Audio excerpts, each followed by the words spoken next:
What if Naruto was the son of Hades? Part 1 Reading NPU by Shadow Gods of the Fallen.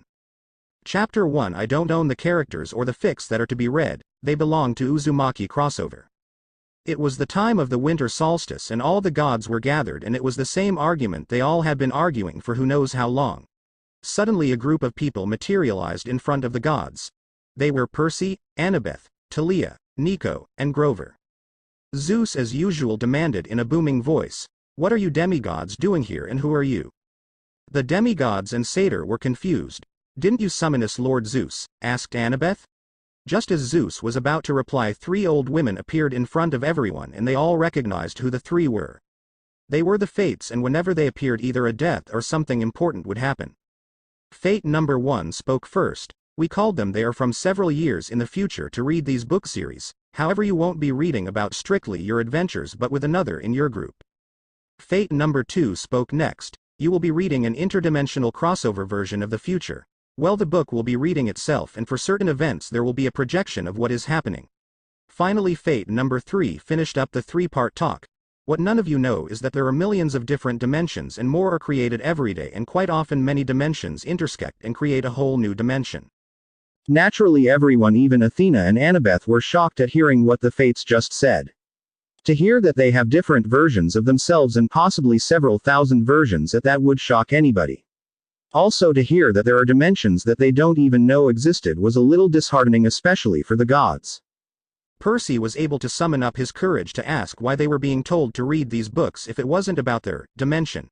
It was Fate number 3 who answered. "This is because of something you once asked Kyron Perseus Jackson. You had asked what good one hero can do. Now you will be getting a real answer to that question." Fate number 1 stepped forward to continue. "What you are about to read is a crossover with the shinobi world. Now there is something that we need to tell you about how they fight. In their world they fight with abilities called jutsu which have several categories such as ninjutsu, taijutsu, and genjutsu.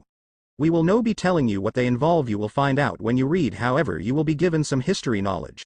With that, as the Fates left, the basics from the bijus to ranks began to run through the minds of all those present. It took 20 minutes but they were able to sort everything and they were astounded. Now it was time to read. "So let's do this," Percy said.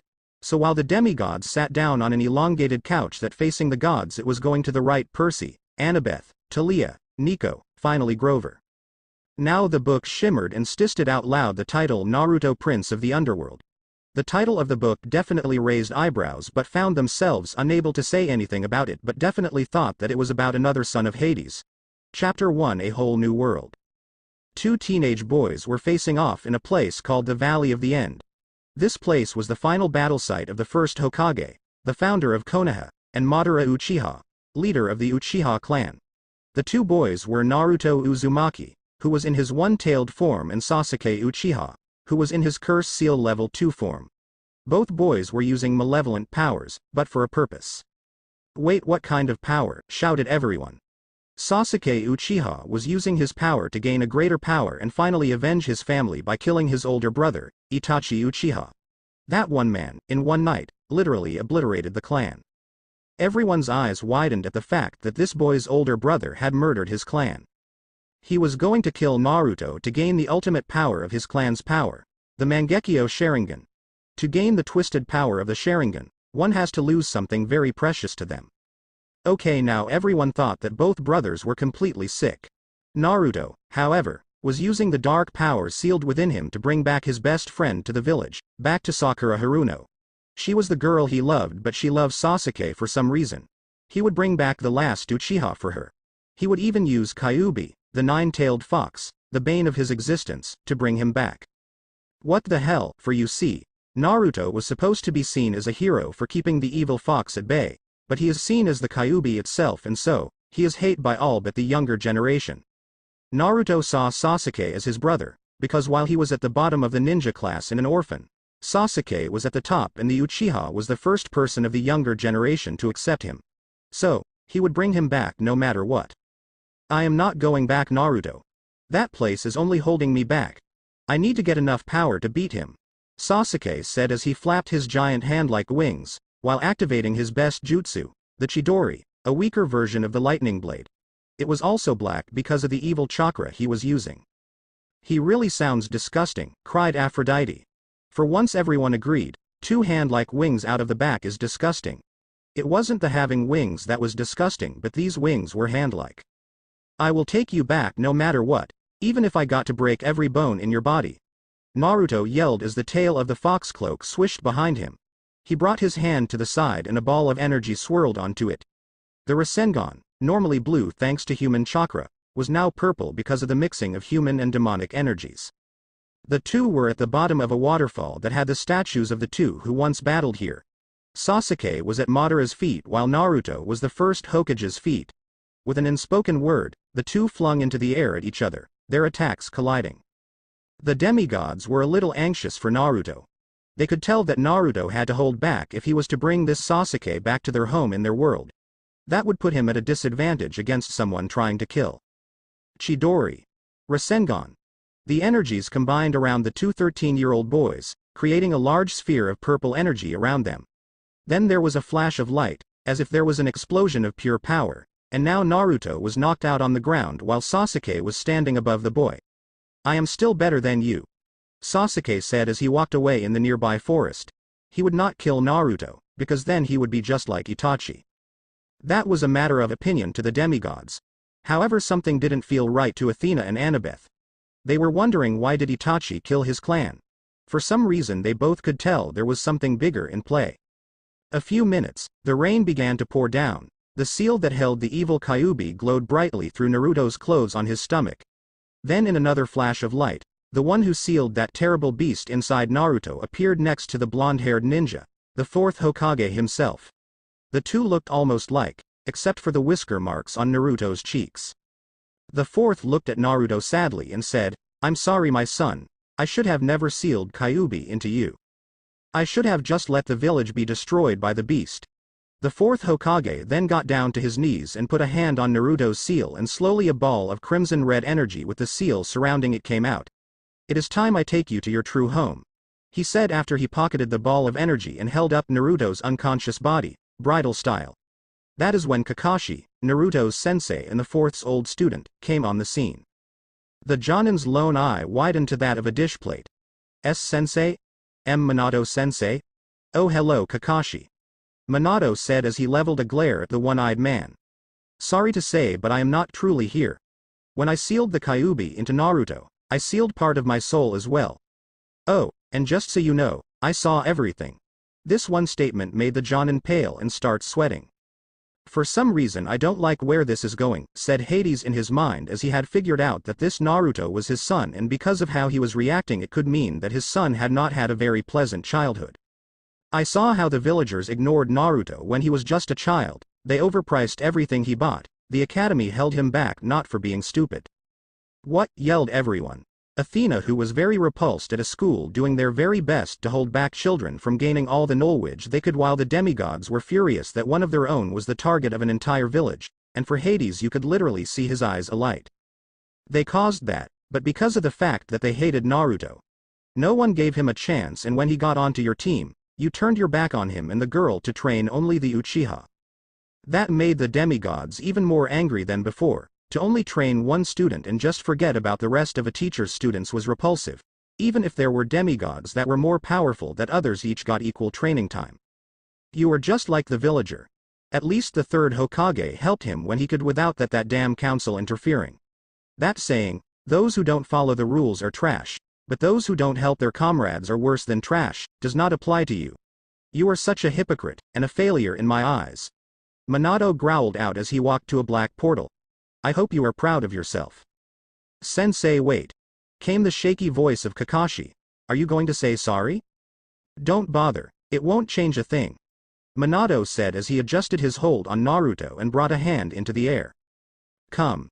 There was a pulse in the air and 8 orbs came and spun around his hand. This world has seen enough of the tailed beasts. It is time for the power of the Kraken to leave this world. And this way, the other demon containers would not die. Naruto would hate me if I killed that Gaara kid. With that, the blonde duo disappeared into the darkness, never to be seen again in this world. The demigods and Hades sighed because they were happy that Naruto was away from that world. Kakashi fell to his knees, so lost that he never noticed the rain stop or how long he had been there. He slowly got back up and somberly walked back to the village. Lady Tsunade is not going to be happy. Sasuke, who was almost to Orochimaru, the man who promised him power, felt a burning sensation in his eyes and quickly went to a nearby puddle. The sight before him was the Mangekyo Sharingan. And no, that means that, Sasuke said to himself, not being able to finish his sentence. He silently cried to himself as he walked to Orochimaru's hideout. XXX Sakura, Lee, and a few others were freaking out. Gaara had just screamed out when a tan ball of energy flew out of him. But now it seemed that he was fine. Tamari was fussing over her little brother, and when he said that he no longer heard the voice, she gave him a tearful hug. Though, one could not help but wonder what the hell just happened. The demigods could sympathize that they all had plenty of, what the hell, experiences. Then a cry from the guards caught everyone's attention because they saw a figure in the distance.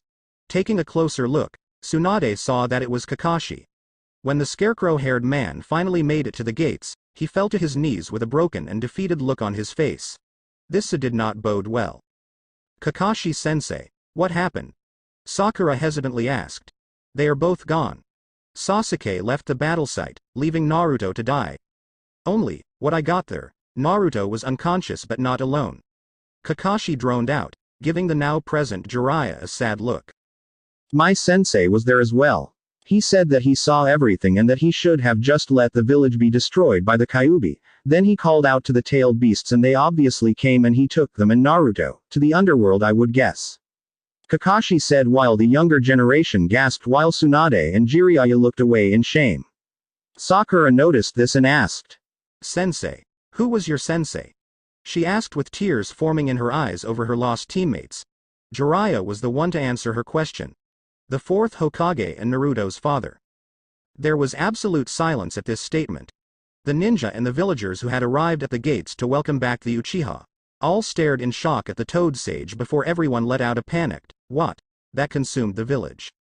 4x a day after Naruto was taken from his world. The blonde was now in a bed. From the sounds outside the window, it seemed that it was very noisy out there. Slowly waking up, Naruto bolted up and looked around. This place was not his apartment in Konoha, nor was it a hospital room. Looking around him, he noticed a scroll addressed to him. Dear Naruto, I am sorry for what I did to you all those years ago. Yes, I am the fourth Hokage, but I am also your father. My name is Minato Namikaze. I understand if you hate me, but know that I will always love you. Now, I have taken you away from Konoha, even from the elemental countries. You are in a place called the United States, more specifically New York City, New York. Though I am dead as Minato Namikaze, I am still alive, but thanks to your uncle I cannot be truly active in your life. Don't worry though, we will meet in time. When the time comes, I will be happy to see you. Now, since you are still young, you have to go to school in this world and I have enrolled you in Yancy Academy. In the seal at the bottom of the scroll, you will find all that you need in this world and that includes money. Also, there are some special jutsu that only you can learn since you are my son. Oh, just for a reference for the future, get a book on Greek mythology, you will need that info, trust me. Be careful my son. Minato. Naruto sighed as he looked out the window after reading the scroll. He had a lot to do in this new and strange world. Smirking, he created a shadow clone and got to work sorting out the stuff in the scroll. He did notice that his shadow clone came out differently, it literally formed from out of the shadows. And with that the book stopped and left all the Olympians and demigods a lot to think about. Zeus thought about the book and frowned a bit but quickly got over it and decided to ask the more important question is who were these demigods? Out of the whole group of demigods he only knew Talia his daughter. He decided it would be best to ignore her presence until he got enough courage to stand up to his would-be pissed-off wife if she knew, Hera. He used his master bolt to light up Olympus and shouted out, "Who are you demigods?" A stormy gray-eyed girl with honey blonde hair came forward that carried wisdom beyond her years. I knew she was a daughter of Athena because of her stormy gray eyes. She bowed then answered, Annabeth Chase, daughter of Athena. Next up was an olive-skinned boy with black eyes and black hair but carried an aura of death. It got me into a frown because this boy was so familiar but I could not put my finger on it. He bowed then said, Nico D'Angelo, son of Hades and Ghost King. I was furious was an understatement. How dare Hades break the oath we made after World War II? Hades. I roared while in my anger Olympus was lighten up momentary. But after about 7 minutes I calmed down. I gave the approval for the next demigod introducing. Then a boy with green eyes and black hair came forward a little nervous but bowed. I answered in an angry voice what his name was and who his godly parent is. He said Perseus Jackson, but call me Percy, son of Poseidon. A son of Hades and Poseidon. I shouted angrily. I lifted up my master bolt but was held back by shadows and water. I looked at Poseidon, which got me a glare from the said fathers. Then my daughter came to me. It filled me with dread thinking about what my dear wife's reaction will be. She bowed and said, Talia, daughter of Zeus and lieutenant of Lady Artemis. Now Hades and Poseidon was angry at me, saying I was a hypocrite. They were cursing me about having sired a demigod. I slammed my master bolt onto the floor that made a shockwave and shouted silence. The room became eerily silent, which was good. But the bad part is that I could feel some glares on me. Then I looked at my lovely wife. Worst mistake of my immortal life, because she had a look downright frightening. She growled out, we will have a few words late, dearie. I gulped and silent cursed anything in particular for putting me in this position. I quickly saw the book and thought it just might save me. So I transported the book into my hands and opened to chapter 2 and began. No POV chapter 2. It has been a few months since Naruto arrived in this new land. Learning a new language had been surprisingly easy. Annabeth and Athena had a thoughtful look while the other gods, goddesses, and demigods had surprised looks on their faces. The gods thought it was very uncommon that a demigod could learn a new language besides ancient Greek easily. Unless they were born into it. It was impossible to have the much of learning capability unless he had a lot of help. But the boy was not even there for a year yet. Though he did find out that he was dyslexic because of the fact that he would sometimes get the words backwards. Of course, all the occupants in the room thought that was not all bad, for you see, he had met a boy with the same problem. His name was Percy Jackson. Looks went to the boy sitting on the throne room filled with surprise because he was in the series so quickly. The two got along very well. They were both impulsive and that hated being in school. Athena and Annabeth looked scandalized while all the Poseidons smiled and put his thumb up in job well done. Everyone else was either laughing or had an emotionless mask on. Naruto's reason was because of his experience in the academy back home, while Percy's reason was that weird shit happened to him and that made not a lot of people like him. Now, Naruto being himself did not really give a rat's ass about that. All the demigods, while Hestia was thinking the same thing, smiled and thought, what a good friend. That and the fact that he told Percy about his ninja abilities only strengthened their friendship. Percy wished that he could make shadow clones to do his own homework. Percy looked envious and wanted that ability because all his clones would do all the chorus and homework for him.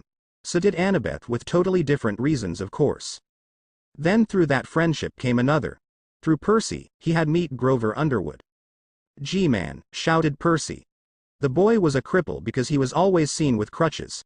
He was also a bit of a hippie in his opinion because of the fact that he barely ever ate meat and by the way he dressed. Though all in all, Grover was a very nice guy. He usually looked out for Percy and himself the best he could, of course being crippled made him a bit weak.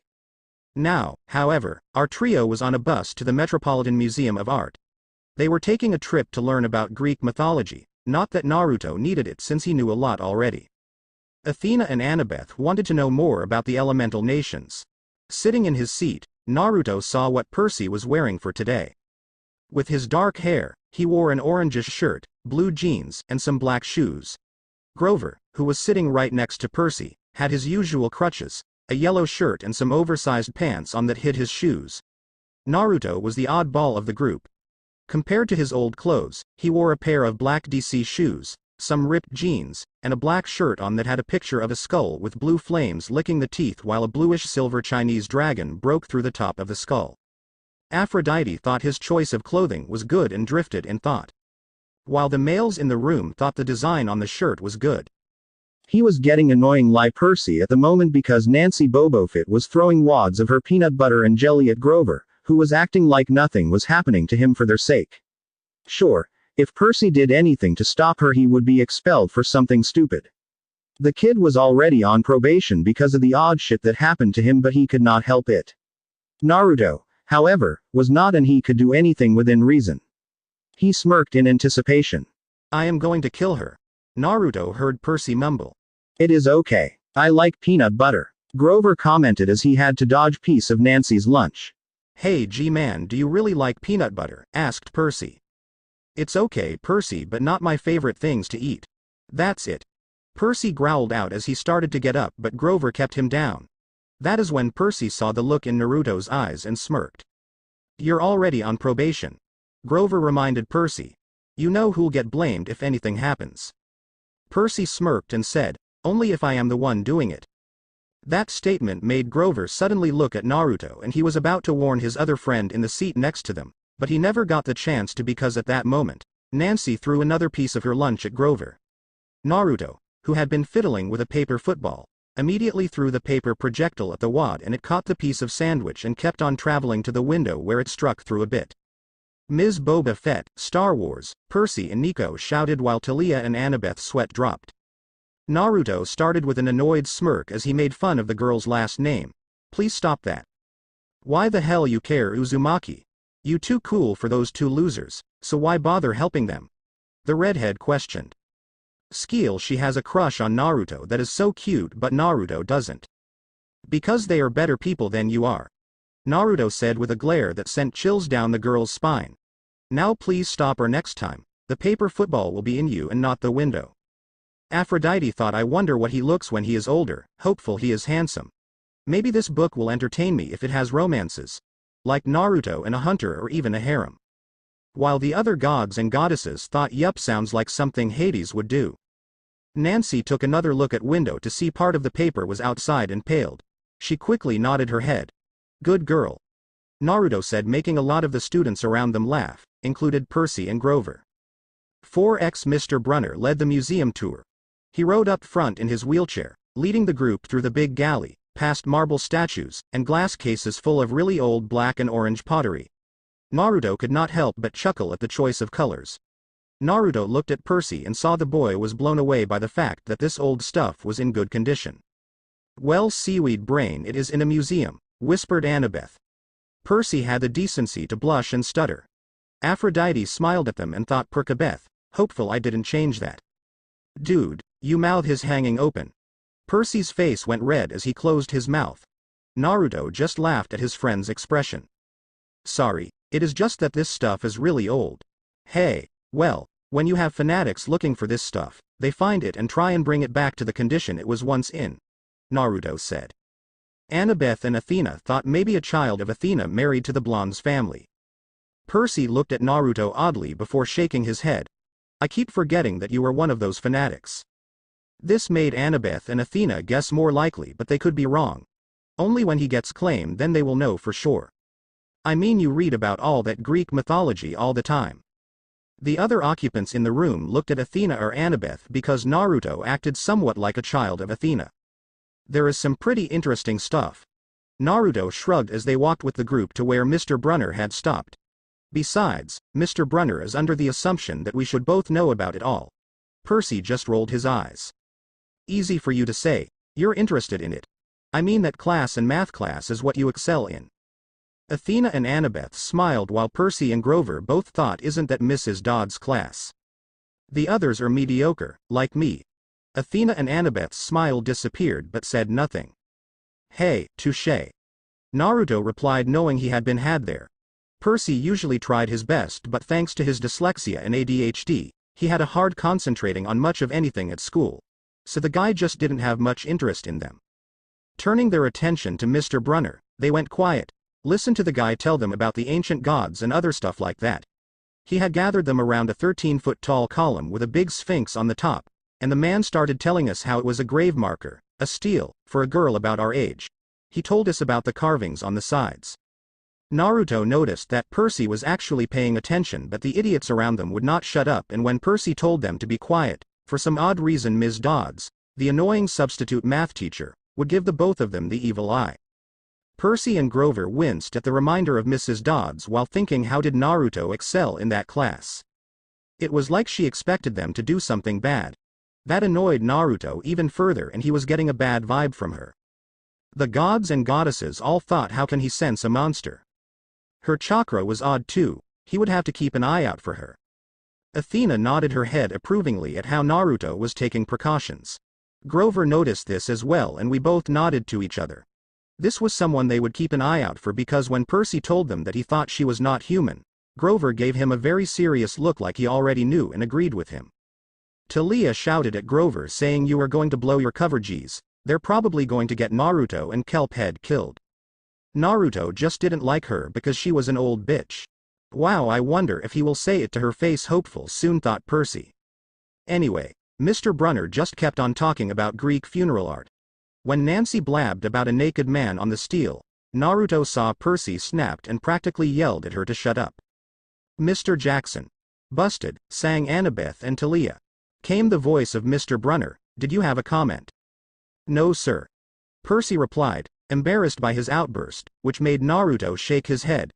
Sure, he was going to say the same to the redhead but Percy beat him to it. The wheelchair man then pointed to one of the pictures on the steel, asking Percy what the picture meant. Knowing Percy, he will answer in a very short answer if any came Annabeth's voice.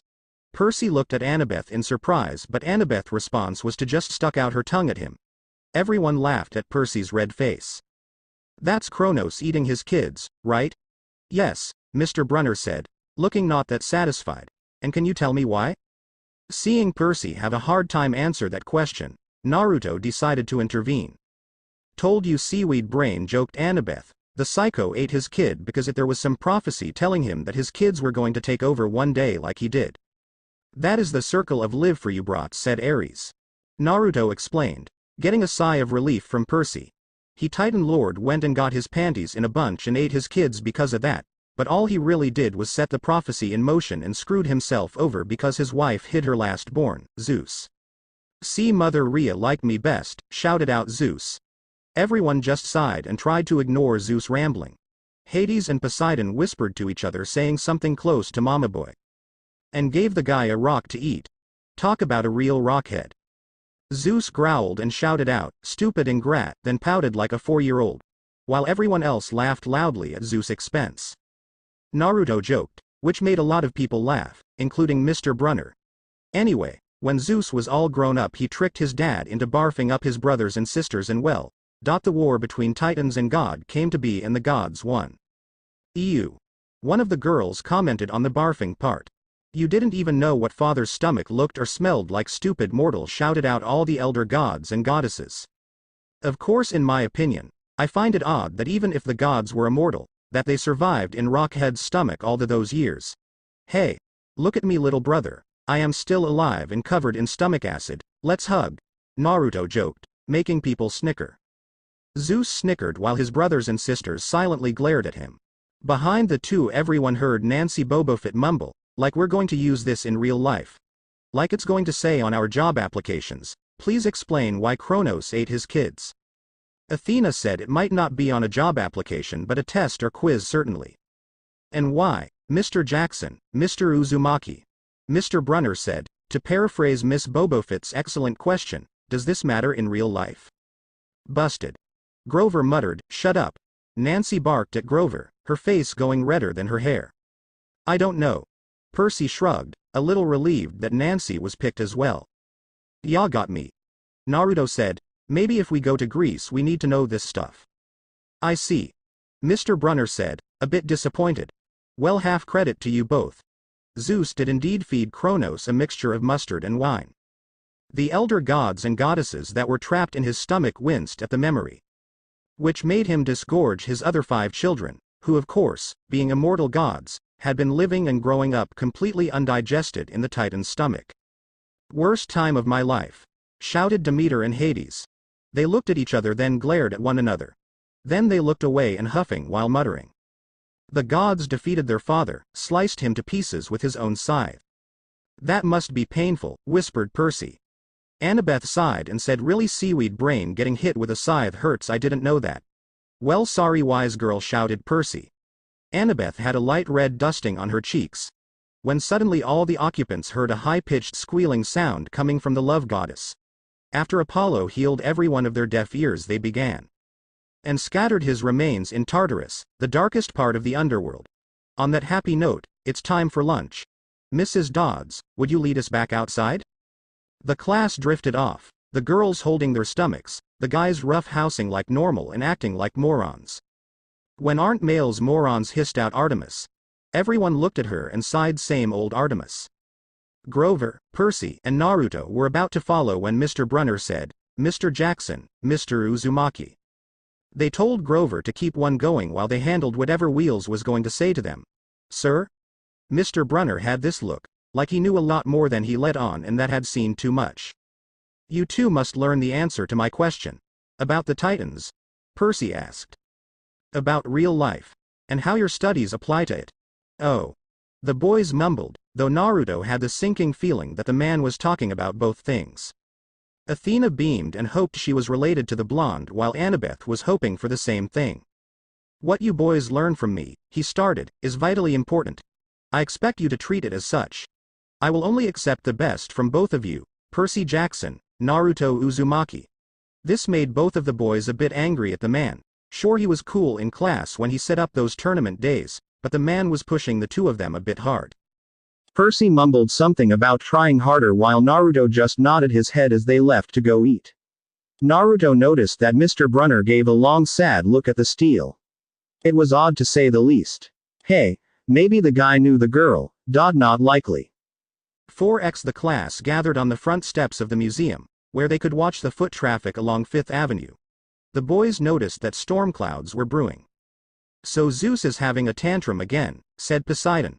Then Zeus glared at his older brother but said nothing, while his sisters giggled while other brother Hades laughed at him. "Hey Naruto. What do you think is going on, with the weather and all?" Naruto gave the boy a, "Are you serious look. You're asking me? I am not the freaking weatherman." "Burn kelp head," laughed Talia. Percy's face was red with embarrassment and he shouted out, "Shut up, pinecone face." Talia looked at him, then narrowed her eyes and said, "Do you want to go, kelp head?" "Yeah, I do, pinecone face. That does it, Jackson, you are dead." "Bring it on, Grace." "Fine, it's your funeral then, airhead." "No, it's the other way around, Waterboy." "Enough," boomed Zeus and Poseidon. We looked at one another and sighed, then sat back down and began the story again. But odd crap like this has been going on for a bit. You see it all over the news nowadays. Strange this is, no one else seems to notice the clouds other than us. With that, the two boys joined Grover as the fountain and sat down to eat. It was away from the others so they would not be bothered in the fact that Percy didn't like being part of the school in the first made it seem that we're not part of the school for freaks. Of course, Naruto didn't care, but he was at first cheesed that he had to a school like this. "Detention? Are you always in trouble, seaweed brain?" "Ah no, I don't think so," replied Percy. "Yes, you are kelp head," remarked Talia. "Traitor," muttered Percy. "Anyways, let's move on or we will never end these books," cried out Grover. "Nah," Percy answered, "not from Brunner. I just wish he'd lay off me sometimes. I mean, I am not a genius." "Just noticed that, did you, kelp head?" snorted Talia. "Hey." Everyone laughed at Percy's face. Naruto rolled his eyes and said, "Hey, it is like he knows something about us. Hey, maybe we are related to some old Greek god." "Very foreshadowing," replied Athena and Annabeth. Artemis nodded her head. The boys looked at each other and then burst out laughing, though for Grover it was a nervous laugh. After a bit, they were quiet. Then Grover asked for Percy's apple. Demeter shouted out, "Fruit is good but cereal is far better for young ones." "Will you shut up, women, about cereal for one day?" screamed out Hades. "Maybe if you give me back my precious daughter," replied Demeter. "You will in this summer," yawned out Hades, and the boy gave it to him. "Even in an alternative dimension you love apples, G-man," laughed Percy. "Well yeah, I am a vegetarian," snorted Grover. Percy seemed a little lost in thought. "Thinking about your mom?" Naruto asked. "Yeah, we are kind of close to her place. I hope she is doing all right. I mean, she has been living with Gabe after all." Percy's face darkened momentarily but smiled at his gruesome fate. But no one noticed Percy's face. Percy said, a little angry about her still with Gabe. "Dude, I am sure she is all right. She put up with that slob this far. I am sure can do it a little bit more." "Thanks Naruto," thought Percy. "Still don't see what she sees in that guy though." "It was to protect me from monsters," thought Percy again. Naruto commented. Percy nodded and was about to unwrap his sandwich when Nancy Bobofit and her annoying friends came over and got brave by dumping her lunch on Grover. making Naruto and Percy glare at her. Oops. Bitch, thought both Talia and Annabeth. While the goddesses thought, what a rude mortal. She drawled out while smirking at Percy, as if daring him to do something about that, and Naruto did not have a paper football help some. Naruto could tell that Percy was pissed and was trying to keep his temper down and was failing miserably. Then something weird happened. The water from the fountain rose up and pushed her onto her butt. He saw it perfectly because it had pulled his shadow up to hit her. Naruto is very powerful, all the gods and goddesses thought. While Zeus thought, maybe too powerful. That is not what she saw though. Percy and Naruto pushed me. Then that old bitch, Miss Dodds, came right up to them with a hard glare. Around them they heard whispers of what happened. Apparently, Naruto was not the only one to see the water and the shadows move. After the old crone had made her Nancy was alright, she turned the two boys and started off with that "now honey" crap, but Percy beat her to it. I know. Percy grumbled, a month of erasing workbooks. No, never say your punishment because that will just make it worse. Apollo, Hermes, Nico, and Percy shouted out. Annabeth turned to glare at Percy and put on a sweet smile and said, now how would you know that, seaweed brain? Ah, from the stalls, quickly spilled the beans. She nodded her head and looked back at the book again with interest. Nico and Talia whispered, whipped. Naruto just sighed. This old hag was probably going to give him something worse. Though, it would seem that was not the right thing for Percy to say. Both of you, come with me. Hades thought, Electo is acting strange because she should know that he is my son. Wait. Grover spoke, it was me. I pushed her. We both started at Grover for that. Percy was stunned that Grover was trying to cover for them. Naruto was put off that Grover wanted the punishment for them. Hestia smiled and then said, such a brave satyr. Grover blushed and bowed, then said, thank you, milady. The old crone didn't seem to buy it and glared at him so hard that his chin trembled. He was scared of the old crone after all. I don't think so, Mr. Underwood. But, you will stay here. Miss Dodds forcefully said each word with anger, making Grover shrink a bit. It is okay, man. Percy said to his friend while Naruto nodded. With that, they left with Percy giving Nancy an evil glare while Naruto slowly took out a paper football, making the girl pale. Wow, that is my new brother, awesome, shouted out an excited Nico. That only made Naruto smirk. Though, when they looked back to Miss Dodds, she was already at the entrance of the museum. The boys looked at each other, thinking how the hell did she get over there so fast? Naruto got a gut feeling that this was not a good thing. No kidding, boy, sighed Artemis. Hey little sis, I think he is cool, smirked Apollo. Apollo, I am not your little sis. We are twins and I am the older one anyways, hissed out an irritated Artemis. 4x the boys walked to the end of the entrance, thinking that the old crone was going to make them buy a shirt to replace Nancy's wet one, but that seemed to not be the case because they walked right past the gift shop. Something is not right. How far into the museum does she need to take us to bitch at us?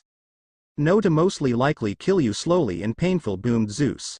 Poseidon glared at him and asked if we could continue or I will have to hit Zeus soon. Naruto thought as they walked deeper into the museum. He looked to that Percy had the same thoughts as him. Great minds think alike, commented Percy. What great mind, mocked Talia and Annabeth. Percy pouted and Nico came over and patted him on the back and muttered, girls. Percy smiled and nodded his head in agreement. The small group made it back to the Greek and Roman gallery of the museum to find the place completely empty. They heard her growl as she looked at the marble picture of the Greek gods. Sexist mortals, muttered all the goddesses while the female demigods nodded their heads in agreement. While the gods and male demigods looked appalled. You boys have been making trouble for us, she said suddenly. This made the boys look at her oddly. Percy was thinking about the candy he was selling while Naruto was thinking about the way he has been doing his homework and selling some of it to people who did not do theirs. Awesome, thought Percy, Nico, and Talia while Annabeth looked conflicted with a hint of disappointment. While Hermes and Apollo shouted out, we love this demigod. Meanwhile the goddesses looked disappointed and a little impressed. Well? Say nothing, shouted out the male demigods, Apollo and Hermes.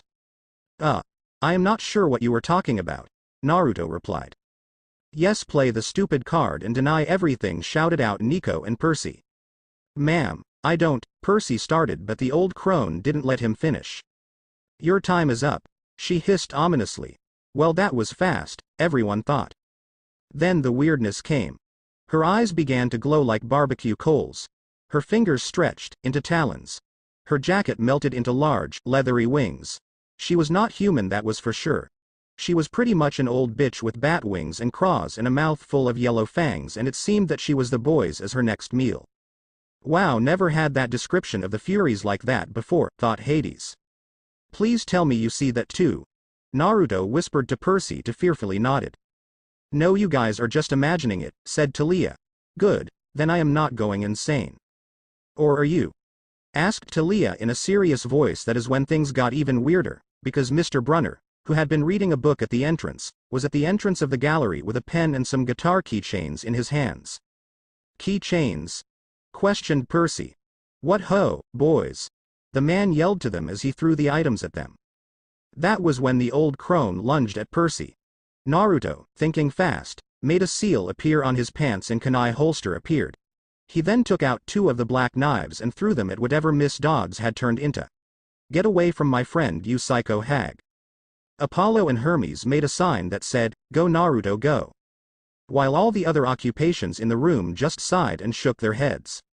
While Artemis thought, Apollo must have been adopted, or while he was a baby bragged his head repeatedly on something hard. While he had dodged that. He then saw Percy catch the pen, but the odd thing was that it had turned to a goldish sword. Riptide. Cheered the demigods. He then caught the guitar key chains in both hands in time to flip out of the way of Miss Dodd's claws. Percy's eyes widened when he saw his friend's new weapons. Wonder what the weapons are? Questioned everyone. In Naruto's right hand was a red-hilted blade, and where the blade meets the hilt was a fierce-looking fox. The blade looked to be shooting out of the mouth of the fox, and it was orange. Badass, thought Talia. The other blade was black-hilted, and instead of a fox design, it was black dragon with red eyes. The blade on it was black as well. Talia was drooling a little at how badass she would look if she had those weapons, while Ares was nodding his head in approval. Naruto rolled over to where Percy was and looked at Miss Dodds. She was getting up from her strike at Naruto, and she looked pretty intimidating. Percy looked shaken by this, and it did not help that Naruto was a bit scared too. The first monster is always the toughest because of the shock, thought the demigods. He had never fought something like this before. The demigods were surprised that no monsters lived in the elemental nations and thought this would be a perfect place to live. Not counting the wars, ninjas, and tailed beasts. Then, she charged at the boys, and they thought of were to stab her, and they did. Just as their blades met, the old crone burst in a shower of yellow powder. It was like she vaporized on the spot with nothing but the smell of sulfur and a dying screech that sent chills up their spines. There was an evil chill in the air, like those creepy eyes were watching their every move. Well, that is unpleasant, thought the gods, while the goddesses thought it was a little creepy. The boys were now alone in the gallery once more. They looked back to their weapons and were shocked to find something different in their possession. Percy had a gold ballpoint pen when Naruto had 2 black wristbands with the depicted animal on the guitar attachments on the wristbands. Wristbands is so much better than a pen because it is on your wrists instead in a pocket. Stupid no-pocket gym shorts, thought Percy. Okay. Naruto said out loud. I think we should get back to the others. Something odd is definitely going on here. Right. Percy is being obedient, that's new, commented Annabeth, while Percy blushed. Percy agreed when he saw that Mr. Brunner was not in the room they were in. Observing the scene, where are you and what have you done to Seaweed Brain, snorted Annabeth. Shut up, wise girl, shuddered Percy. Will you guys quit with your flirting, shouted Talia. Percy and Annabeth blushed and said you can begin now.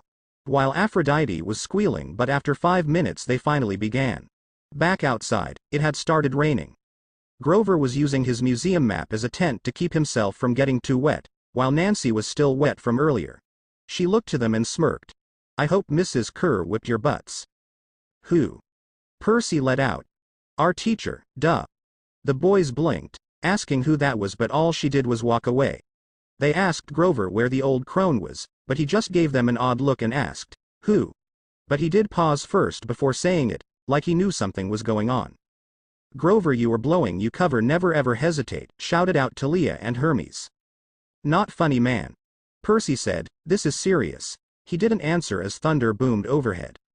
Shaking his head, Naruto led Percy over to Mr. Brunner, who was under a red umbrella reading his book, like he never moved. He looked up distracted and asked, "Ah, my pen and good luck charms." "The best good luck charm there is," said Ares. "No one of the best good luck charm would be a wheat sign and it turns into a hoe." "Now how could you slay monsters with a hoe?" questioned Hades. "Well, just swing with the metal part, Hades, and it will cut them, but the best part is that it could be used for farming," remarked Demeter. "Please bring your own writing utensil in the future, Mr. Jackson." "Oh, and thank you for finding my good luck charms, Mr. Uzumaki," he said as they boys handed the items to him. "Sir," Percy started, "where is Miss Dodds?" "Who?" he said with a blank face. "You know, the other chaperone, the math teacher," Naruto explained. "Boys, there is now Miss Dodds on this trip, nor is there one in the school. Are you boys feeling all right?" he asked concerned. "Now Chiron will make those poor boys think they are crazy," said Aphrodite. "Boys are crazy," remarked Artemis. "Well, what if he steals one of your hunters then?" questioned Aphrodite. "Then I will personally hunt him down," screamed out Artemis. "Well, I hope he does then, just to see your face," smiled Aphrodite. The boys just sighed and left, making their way back to Grover. On the way back, Naruto muttered out, "I think we just entered the Twilight Zone." Everyone laughed because the blonde was different, all right, but in a good way. Anyways, so who wants to read next? Suddenly it got dark with storm clouds and you could hear thunder rumbling throughout the sky. Then lightning flashed in the once peaceful blue sky. Until a powerful lightning bolt hit the throne room with enough power to create a shockwave. When the dust died down, the demigods could look where the flash of lightning originated from. In its wake there was a cloaked figure that was undoubtedly a female and could see her mouth. One reason is because you could see her chest and her body curves. Apollo, Hermes, and Ares wanted to know who this mystery woman was because they were drooling and blushing, acting like total lovesick fools just because of her body figure and power she showed. Of course, Zeus, being Zeus, had to demand who she was and how she got here. "Why are you here and why have you come?" boomed Zeus. She bowed and smiled while saying, "Father." Zeus looked confused and shocked but said, "How are you, my daughter?" She smiled, which made most of the male population blush. Zeus looked at her and nodded but then asked to remove the hood. The mystery female sighed but nodded her head. She grabbed her hood and pulled it down and it revealed Talia. Zeus then looked at her and muttered, "How is this possible?" but waved his hand to let her begin her introduction. In a beautiful voice that left all the males breathless, she said, "Talia Grace, daughter of Zeus and girlfriend to Naruto Uzumaki." "Wait, now there are two of me for double the awesomeness," smiled Talia. Thals just smiled and nodded her head in agreement. "But just call me Thals." It took a moment for Zeus to get what her last words to her introduction. His eyes flashed and he shouted out to the heavens, "My daughter, you stay away from that son of Hades." But Aphrodite screamed loudly, saying, "I love myself with all these romances." Then the love goddess thought, "I will have to ask about other romances in that dimension, and maybe I can beat myself." The love goddess smiled with a little evil glint in her pretty eyes. The rest of the relations after Thal's introduction were opened mouth and widened eyes. But only two other people had another expressions on their faces. Were Annabeth, whose face looked like a Christmas tree or that Christmas came early. The second person was her mother Athena, that had a glint in her cloudy gray eyes. She looked at the book and read the title, then smiled while whispering, "Naruto." The people in the throne room questioned, "Who is going to read next?" and Talia, that just came, raised her hand. So the Zeus passed her the book and she began. "Life after the freak show, when is it not?" remarked Talia. "Just look at Seaweed Brain over there," continue Annabeth teasingly pointed at Percy. Percy huffed and said, "Wow, I have such good friends." "You and Naruto are great friends," replied Thals, went on like normal, "well, as normal as it could get in this school." "Because you have Percy there," taunted Nico. Percy looked at his fellow demigods and muttered, "What does it pick on Percy Day?" For the rest of the year both the boys were a bit put off by the revelation that Miss Dodds never existed. In her place was a perky blonde woman named Mrs. Kerr. When either of the boys would ask something about the old hag, people just looked at them like they were nuts. "That you kelp head, Seaweed Brain," shouted out Talia, Thals and Annabeth. Naruto, however, did like the new teacher thought. She was a refreshing change from the old crone. Every immortal in the throne room gave a small smile and thought this book just might be unendurable than they thought. Though everyone else seemed to not even know what the hell they were talking about, Grover seemed like he did. Grover! Shouted out the demigods. He would always hesitate before denying it though. He was such a bad liar. Very true, said Percy, Hermes, and Apollo. Something was going on. They knew that something had happened at the museum. Very observant, remarked Athena while Annabeth just nodded her head and smiling. Anyway, that freak storm continued and one time it blew out the windows in Percy's apartment. Wow, Zeus must be mad, said Poseidon. No, serious, I didn't know that, snorted Hades. Enough, boomed out Zeus, who by the way was looking really irritated. Luckily, Naruto offered him a place to stay until things were fixed and ready to go at his place. Ah. Such a nice boy. I have made my decision that he will definitely have a great love life, screamed out Aphrodite. A few days later, the biggest tornado ever spotted in the Hudson Valley touched down only 50 from Yancey Academy.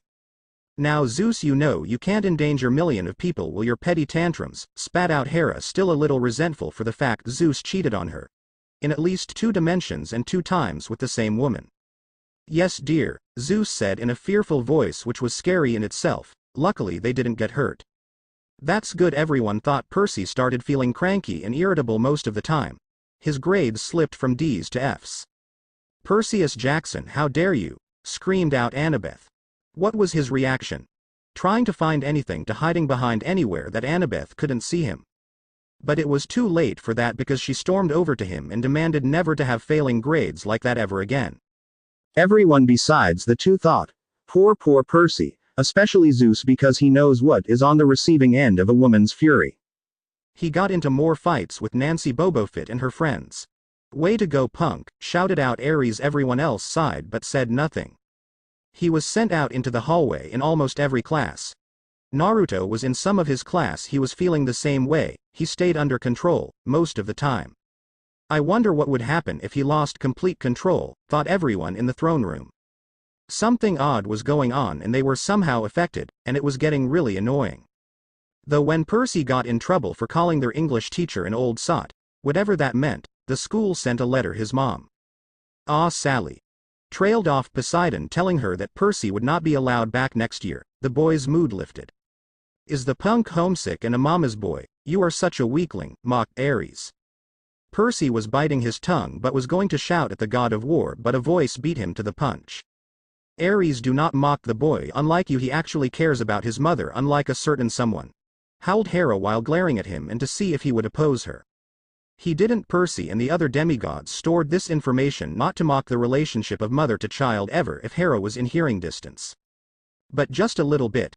Naruto could tell Percy missed his mom because he hated that fact that she was with Gabe of all people. Cooed the goddesses. Well, expect Artemis and Athena. He is so thoughtful to his mother, screamed out Aphrodite. Yes, how I wish I could have a child like that, replied Hera with a hint of envy. The kid was homesick, no surprise there. Naruto sighed. He came to reality. Exam week was come up soon and he, like Percy and Grover, had to study. Like Shikamaru says, it is going to be troublesome. Very, muttered the demigods. Expect of course Annabeth. Who by the way was glaring at each one of them. 4x. The night before the exams started, Naruto and Percy decided to have a study session at Percy's dorm. Percy having a party, shouted out Hermes, Apollo, Talia and the male demigods. No, shouted out the goddesses and Annabeth with equal force as the males with the traitor aka Talia. Now Annabeth was really glaring at her fellow demigods because studying was really important to her. Throughout the night, Naruto could see that Percy was getting more and more agitated. Well, yeah, it's Percy for you, said Talia. Percy looked in her direction and sighed while mumbling out, stupid annoying cousin. Finally he threw his book across the room. Perseus Jackson, that is not how you treat a book, screamed out Annabeth. Sorry, hopeful it wouldn't happen again, but I would not count on that, replied Percy. Temper, Naruto commented, trying liven up the atmosphere. Sorry, but how the hell am I supposed to know the difference? Chiron and Karen. Simple. One has an I and the other has an A in their name. Very true, muttered Athena and Annabeth. Naruto smartly said with smirk. Percy slapped his face and gave Naruto a glare. Okay, let me help you then. Chiron, the one with the I, is half horse and trains heroes. Chiron is much better than Karen, shouted out all the demigods. Then we have Karen, the one with the A, he is the ferryman of the dead who is a greed ass. Naruto is right, he is very greedy, Thalz said dreamily. How would you know this daughter? Questioned Zeus. Because I met him before, replied Thalz. The dude loves Olympian money.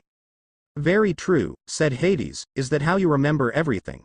Give it a short description and or insult them. That is a good way to learn, I never thought about it like that, remarked Percy.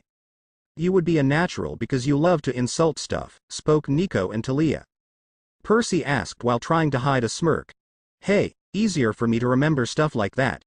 Naruto smiled. But my way might be best for you. It is thought, Percy, everyone has a different way of remembering stuff. Yeah. Percy said. I can't believe I am saying this, but I think I should go see Mr. Brunner, he might have a way that is good for me. Want me to come? Naruto asked. Ah, he is so thoughtful, cooed Aphrodite. Yeah. So I don't feel like a total idiot going down there. Percy replied and got up to get his book. That's right, respect the book, spoke Annabeth. Naruto just laughed. They walked downstairs to the faculty offices. Most of them were dark and empty, but S door was ajar, light from his window stretching across the hallway floor. They were 3 steps from the door handle when the duo heard voices inside the office. Mr. Brunner. He must be talking to Grover, said Percy. Why would you know that? Questioned Annabeth. Because that is what he was talking about when I went down there, remarked Percy. Asked a question. A voice that was definitely Grover's said, worried about Percy and Naruto, sir. Well, yeah, I would too if it was my kid, thought the Olympians. The boys froze at that. They nodded and leaned in to eavesdrop, not that they did it a lot, but when a friend is talking about you to a teacher, you'd want to know what was going on. Alone this summer, no, Percy is going with Naruto, said Aphrodite. Grover was saying. I mean, a kindly one in the school, now that we know for sure, and they know too. We would only make matters worse by rushing them, Mr. Brunner said. We need the boys to mature more. You are going to wait for a long time for Percy, but I am not sure about Naruto, remarked Talia. No, Naruto is very mature but can be childish at times when needed to lighten the mood, replied Thalz. But he may not have time. The summer solstice deadline will have to be resolved without them, Grover. Let him enjoy his ignorance while he still can. Sir, they saw her. Their imagination, Mr. Brunner insisted. The mist over the students and staff will be enough to convince them of that. But the mist doesn't always fool demigods unless it is really powerful, said Athena. But they are figuring out who they are and very soon they will come to their destinies sooner or later, Athena continued on. Sir, I can't fail in my duties again. Quit blaming yourself over that goat boy, it was my decision anyways, shouted out Talia. No, he is right, it is his fault that you died, daughter, angrily said Zeus. No, it is not, Dad, shouted Thalz and Talia. Grover's voice was choked with emotion. You know what that would mean. Failure like you failed my daughter, cracked Zeus. You haven't failed, Grover, Mr. Brunner said kindly. I should have seen her for what she was. Now let's just worry about keeping Percy and Naruto alive until next fall. Which is going to be difficult because of Percy's heroics, smiled Talia. Naruto too, but luckily they have Annabeth and I, snorted Thalz. The mythology book that Percy had brought with him fell to the floor. No, don't ever give away your position to the enemy, shouted out Hermes. That could be dangerous, punk, sneered Ares. And Naruto's eyes widened in panic as all went silent. As soon as Percy grabbed the book, Naruto grabbed Percy and they ran for it. Good thinking, Naruto, leave no evidence behind, muttered Hermes. Percy saw something larger than Mr. Brunner come out of the room. He steered them to a nearby room to hide for a bit. A few seconds later they heard a slow clop clop clop, like muffled wood blocks, then a sound like an animal snuffling right outside the door. A large, dark shape paused in front of the glass, and then moved on. Naruto, of course you are imagining it, joked Nico. Shut it, Nico, snapped Thalz. Okay, already sorry, said Nico. Both the boys were sweating, that was too close. Naruto can't ever get caught if he really tried, laughed Thalz. Somewhere in the hallway, Mr. Brunner spoke. Nothing, he murmured. My nerves haven't been right since the winter solstice. Mine neither, Grover said, but I could have sworn. Always trust your judgment, said Thalz, Annabeth, and Athena. No, all you need is power, cried out Ares. No strategy outweighs power always, Ares, screamed Athena. No, it does not, screamed back Ares. Silence and continue the book, boomed Zeus. Go back to the dorm, Mr. Brunner told him. You've got a long day of exams tomorrow. I feel sorry for him for doing the exams year after year, went through the minds of all the demigods besides Annabeth. Don't remind me. They heard Grover whine. When the lights went off in Mr. Brunner's office went off, they bolted out of the room they were hiding like a bat out hell. When they made it back to Percy's dorm, he locked the door. Good thinking, brats. So now the only way a monster can get in now is a forced entry, said Ares. Thalls looked at him weirdly because he never ever compliance Percy. But she quickly thought Ares has nothing against Percy right now. Okay. Now we know for sure something is going on. Yeah. But what and who would want us dead? Most monsters and some immortals that you piss off, if you are unlucky, thought the demigods. Like Ares, whispered Thalls. I mean, they talked as if someone was after us. They are, said the demigods while the gods and goddesses nodded their heads. Naruto pondered. Hey, you can stay the night. Percy said. I mean, you're the ninja here and if anything happens we would have a better chance at surviving. Fine with me, Naruto said. He then sighed, I just hope we survive the exams. Were they hard, Percy? Questioned Nico. Not really. Who are you and what have you done to my cousin? Shouted Nico to Leah. You didn't let me finish, as I was saying if you were trying to fail. Oh, that explains it, never mind, while the rest of the occupation in the room sighed and shook their heads or laughed out loud. While Annabeth and Athena glared at Percy, making him very uncomfortable. Percy paled and then hung his head, once again reminded of the exams and why they went down there in the first place. I am so screwed. Yup, you are, said Percy. Just then Grover walked in like nothing had happened. Hey, how are you guys doing on the studying? When they both hung their heads and didn't say anything, he got worried. You guys okay? Naruto answered, yep, we are so screwed. Percy definitely, but I don't think Naruto is, remarked Talia. Hey, exclaimed Percy. Well, it's true, commented Talia. Properly, after a few seconds of thinking on Percy's part. 4x the next afternoon, they finally got out of their 3-hour Latin exam. 3 hours of that madness. Naruto complained. Tests back home were never like this. I want to go there now because there are easier tests, complained Percy. Will you give it a rest, seaweed brain, replied Annabeth. But wise girl, think about it, you get to look at the different culture, said Percy. Now Annabeth had to do a double take on what Percy said again but smiled then nodded her head. Hestia coughed softly and spoke, may I begin again? Percy and Annabeth just nodded their heads while looking at their shoes in thought. Ah. My eyes are swimming with all the Greek and Roman names that I misspelled. Hey Percy, what did you misspell? Asked Nico. Well, I misspelled my brother Theseus and Hephaestus to name a few, replied Percy. Percy complained as he held his head. Unfortunately, Mr. Brunner called them back in. Percy, he said. Don't be discouraged about leaving Yancey. It's for the best. He then turned to Naruto and asked. What about you? Well, I am split between staying here for Grover's sake or going wherever Percy goes so he won't be the only new kid. So kind, and I think he will grow up to be a very handsome man with a lot of girls, squealed Aphrodite. He will just be a arrogant man. I just hope no hunters falls for him, thought Artemis. Oh, and don't worry, I am used to hopping around.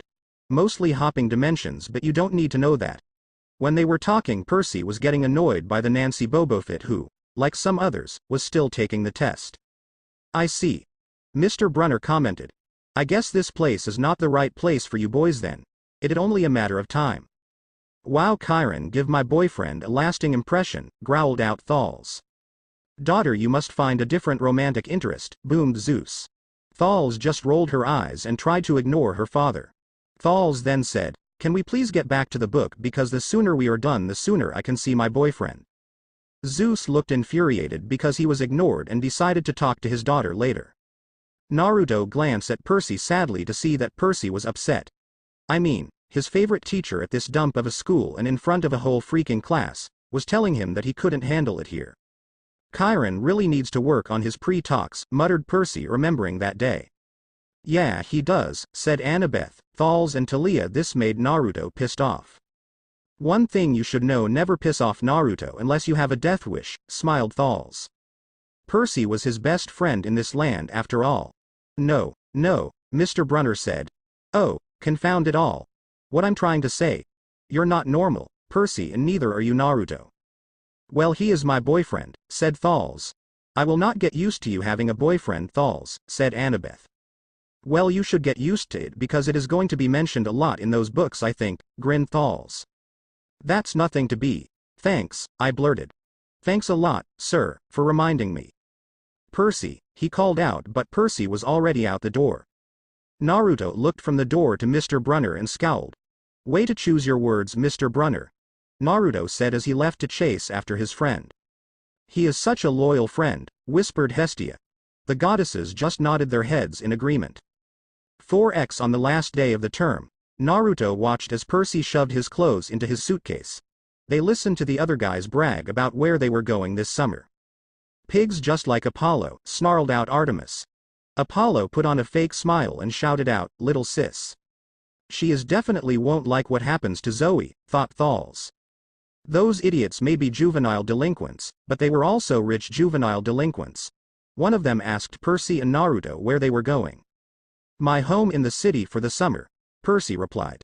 Same here, Naruto said, scaring Percy since he didn't know he had arrived yet. When did you get here? Percy asked while the others went back to what they were doing, as if the two didn't exist since they were nobodies to them. Hey Percy, Naruto and I are not nobodies, that is only Annabeth, called out Thalz. Annabeth blushed but then glared at Thalz. Hey, a few minutes ago man, chuckled Naruto. Oh, Percy replied. So remind me again why I'm going with you to your place for the day, Naruto said. Probably staying with me so he can at least control me next to Gabe, said Percy. The demigods besides Thalz just looked at him with questionable looks. Well, you can tell I have been a bit peeved lately and you usually help out when I am in a bad mood. I wonder what he will do to Gabe, thought Percy.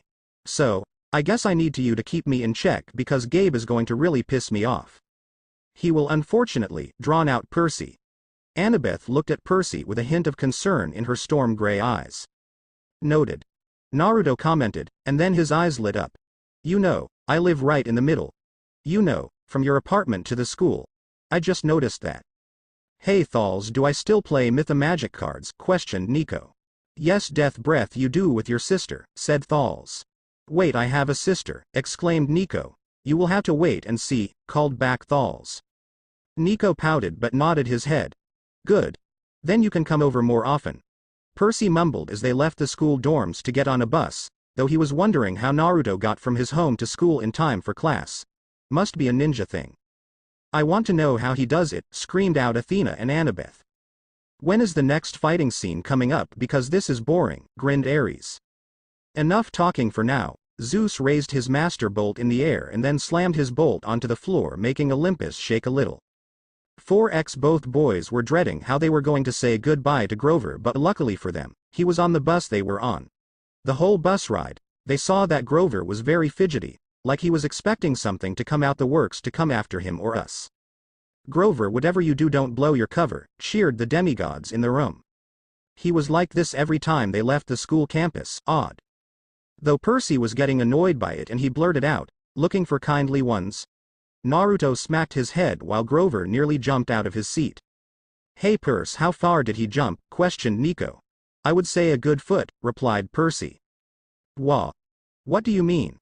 The boy confessed about eavesdropping on his and Mr. Brunner's conversation the night before the exams. No, deny everything Grover says, shouted out Hermes. Grover's eye twitched. How much did you hear? Oh. Not much. What's the summer solstice deadline? Percy asked. Wait, what deadline? Questioned all the immortals. The demigods just looked at the gods with a knowing look that infuriated them. And is that too much for you? Naruto smirked. Naruto always has to get the last word in or has to be a smartass, smiled Thalz. He winced. Look, guys. I was just worried for you, see? I mean, hallucinating about demon math teachers. Grover, dude, and I was telling Mr. Brunner that maybe you guys were overstressed or something, because there was no such person as Mrs. Dodds, and dude, you suck at lying. Grover does suck at lying, admitted all the demigods, and the immortals nodded their heads in agreement. Naruto blurted out, making Grover sputter and his ear turn pink. From his shirt pocket, he fished out a couple of grubby business cards. Just take this, okay? In case you need me this summer. The card was in fancy script, which was murder on their dyslexic eyes, but they finally made out something like. Why is it always in fancy script, thought the demigods. Grover Underwood, keeper, best keeper in the history of Camp Half-Blood, cheered out all the demigods. He can't be a good keeper if he lets my daughter die, boomed Zeus. Zeus, will you give it a rest? Hera screamed out against her unfaithful husband. Half-Blood Hill, where my daughter's imprisonment, Zeus thought darkly. Long Island, New York 800-009, 0009, what's half? Percy started. Don't say it aloud. He yelped. That's my, summer address. I miss camp, thought all of the demigods. While the gods and goddesses looked away in shame, thinking about all the times they missed in their children's lives throughout the ages. That made Naruto's eyes roll. There was something really odd going on, that was for sure. Percy looked a little sad that even Grover had a summer home like the other people at school. Of course not, Seaweed Brain, he is not normal like your everyday person, laughed Annabeth. At least Naruto is like me and lives close. Okay, he said glumly. So, like, if I want to come visit your mansion. Sorry to break this to you, Percy, but the woods or the big house is not a mansion, said Thalls. I know that now, Thalls, snapped Percy, while rolling his eyes and whispering about annoying cousins. Thalls, Talia, Nico just grinned at Percy's misfortune. He nodded. Or if you need me. Why would I need you? Percy growled out harshly, surprising even Naruto. Properly not one of your best moments, huh, Seaweed Brain, Annabeth whispered to Percy. Her voice was so soft that only the two could hear it, and Percy just nodded his head sadly. Grover blushed right down to his Adam's apple. Look, Percy, the truth is, I kind of have to protect you, both of you, he said, making the boys look at him oddly. I mean, they were the one who had to protect him in the school. Grover, Percy said, what exactly are you protecting us from? Oh, nothing at all, muttered Thalls. Before he could answer, there was a huge grinding noise under our feet. Black smoke poured from the dashboard and the whole bus filled with a smell like rotten eggs. That is not good, muttered Hephaestus. Gross, screeched out Aphrodite.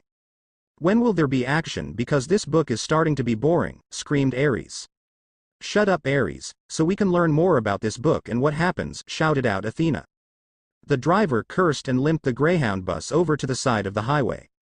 After a few minutes clanking around in the engine compartment, the driver announced that they'd all have to get off. Percy, Naruto, and Grover filed outside with everybody else. They were on a stretch of country road, no place you'd notice if you didn't break down there. A little too convent, remarked Athena, while Annabeth just nodded her head in agreement. On our side of the highway was nothing but maple trees and litter from passing cars. On the other side, across 4 lanes of asphalt shimmering with afternoon heat, was an old-fashioned fruit stand. Fruit, screamed out a happy Demeter. Shut up, women, no one cares about fruit or cereal for that matter, said Hades. Demeter gasped and looked a little hurt at Hades' hurtful words. Hades had the decency to look ashamed for his little outburst. Talk about being in the middle of nowhere, Naruto commented while hitting the back of his head on the bus. Hey Thalls, does your boyfriend always do that? Questioned Nico. Not really, only when he does something really stupid, replied Thalls. Raising an eyebrow, he took a look at the fruit stand on the other side of the street. The stuff on sale looked really good. Heaping boxes of blood-red cherries and apples, walnuts and apricots, jugs of cider in a clawfoot tub full of ice. That does sound good, thought all the occupant in the room. There were no customers, just 3 old ladies sitting in rocking chairs in the shade of a maple tree, knitting the biggest pair of socks they'd ever seen. Wait, aren't they the Fates? Shouted out Annabeth. After she said that comment, all things went down the drain. Annabeth glared and yelling at Percy while Thalls glared at nothing but empty space, while muttering how she was going to kill her boyfriend when she sees him again. These were no ordinary socks, they were as big as sweaters. Apollo just laughed to break the tense in the silent throne room. Who wears socks that big? The lady on the right knitted one of them. The lady on the left knitted the other. The lady in the middle held an enormous basket of electric blue yarn. All 3 women looked ancient. They are ancient, shouted out the gods and goddesses. with pale faces wrinkled like fruit leather, silver hair tied back in white bandanas, bony arms sticking out of bleached cotton dresses. "So why do they dress like that?" questioned Annabeth. "I don't know, daughter. Maybe to blend in," said Athena. Annabeth just nodded her head, agreeing with her mother. The creepy thing is that they were staring right at Percy and Naruto. Thals and Annabeth just looked murderous at both Percy and Naruto for not telling them. While the love goddess just smiled, feeling the love in the air coming from Thals and Annabeth. "Talk about creepy," Naruto commented. "Hey Grover," whatever Naruto was going to ask died in his throat. "Hopeful not literally," groaned Thals. The deities and half-bloods just nodded their heads in agreement. "You okay, man?" Percy asked when he saw Grover's face. They looked at Grover to see that all the color had drained out of him, that and his nose was twitching. "Tell me, are they looking at you too? They are, aren't they?" "Yeah. Weird, huh? You think those socks would fit me?" asked Percy in a joking manner. "This is no time for joking around, seaweed brain," yelled Annabeth. "Not likely," Naruto replied, getting really freaked out. "I don't think they would even fit the fattest priest." "More like Gabe than anything else," thought Percy. "Not funny, you two. Not funny at all," Grover whined. "The satyr is right," came Athena's voice. "Mother, the satyr has a name. He is called Grover Underwood," shouted out Annabeth. "What is eating you?" Naruto asked. Grover only pointed to the old ladies. The old lady in the middle took out a huge pair of scissors, gold and silver, long-bladed, like shears. They heard Grover catch his breath. "Just like everyone in the throne room. We're getting on the bus," he told them. "Come on." "What?" Percy said. "It's 1,000 degrees in there." "Didn't stop you from going inside a volcano," snapped Annabeth. Percy had the decency to blush and look down at his shoes. "You actually like the heat, Grover?" Naruto asked, complained. "No, he would not like the heat," said Annabeth and Percy. They blushed and looked away from each other. Aphrodite squealed and shouted out, "Love is in the air." The other gods and goddesses just out of place and struggled it off. "Come on." He pried open the door and climbed inside while the duo stay back for a bit. "Are you stupid, seaweed brain, kelphead?" shouted out Annabeth to Leah. "When I get my hands on my boyfriend," threatened Thals, but was cut off by Zeus. Across the road, the old ladies were still watching them.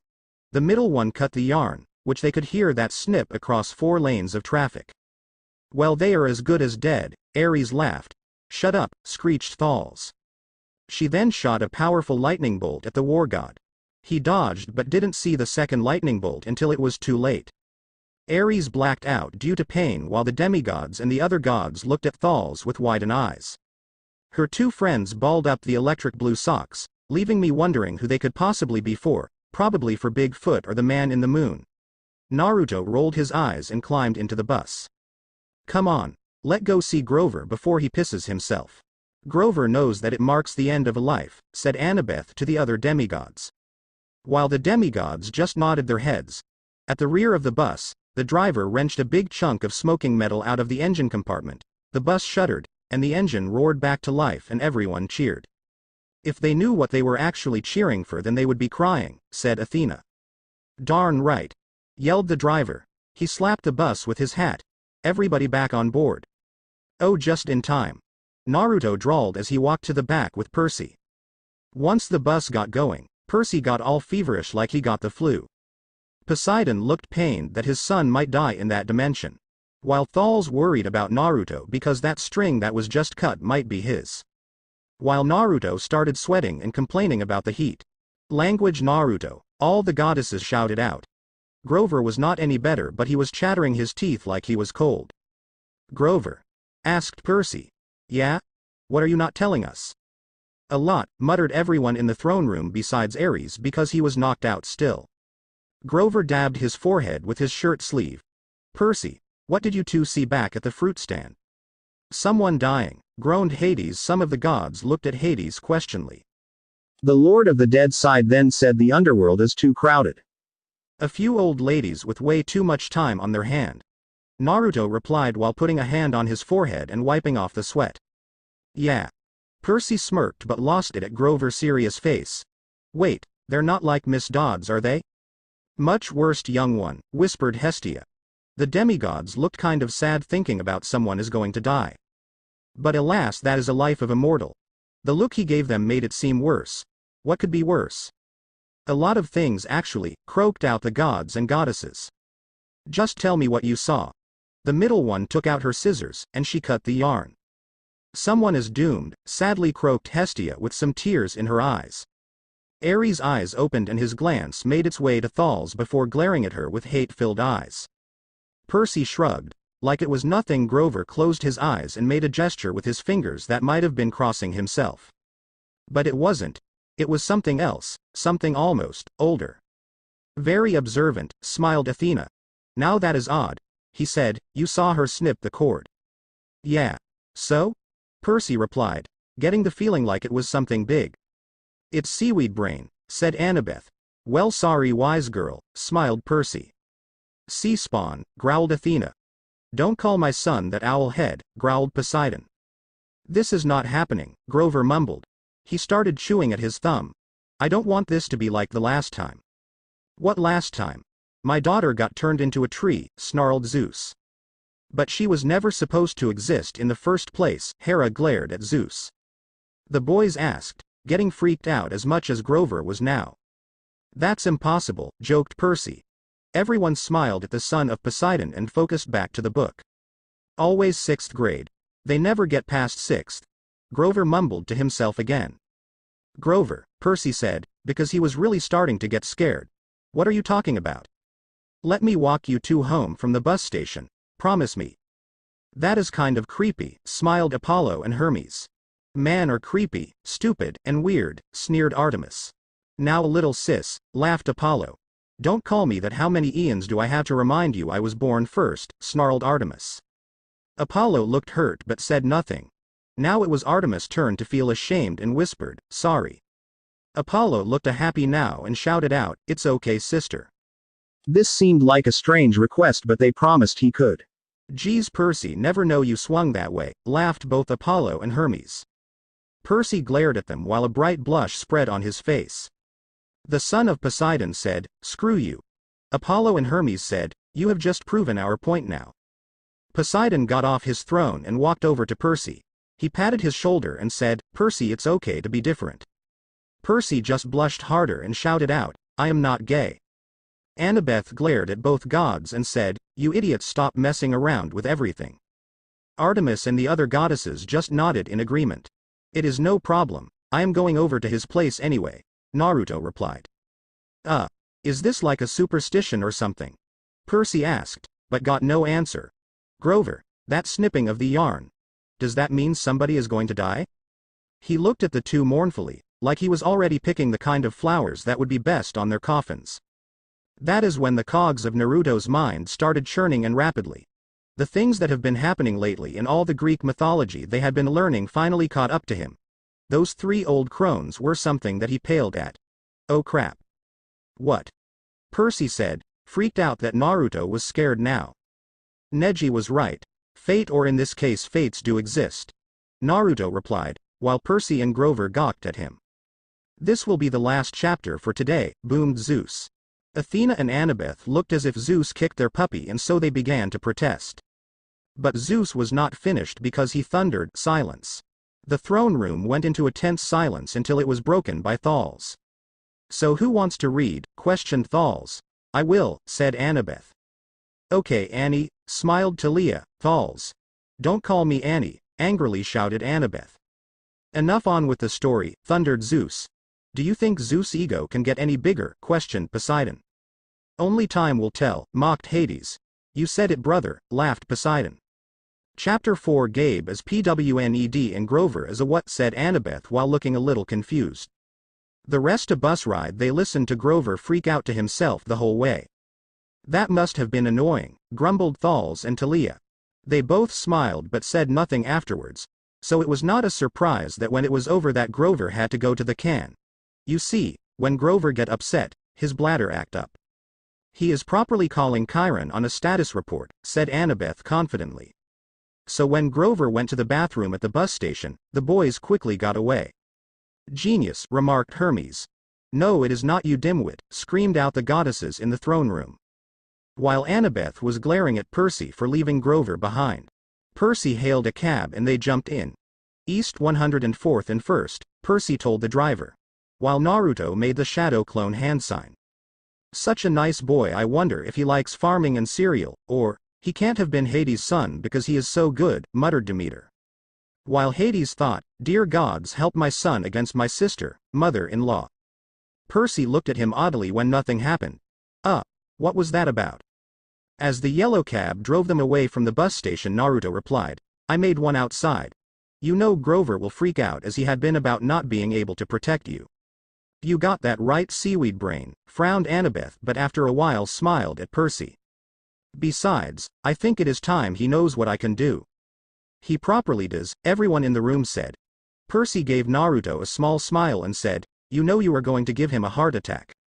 Just one, not too big, smiled Percy. Seaweed brain, that was uncalled for, screamed out Annabeth. I was just kidding, wise girl, smiled Percy. Annabeth blushed while Athena glared daggers at the sea spawn as she called it. Naruto gave Percy a smirk as they traveled to his mom's apartment. Along the way, Percy told Naruto all about his mom. She is the best mom in the world, screamed Percy at the top of his lungs. Poseidon smiled dreamily thinking about Sally Jackson. Truly a queen among women, thought the sea god. While Thales, Talia, Nico, and Annabeth nodded their heads happily.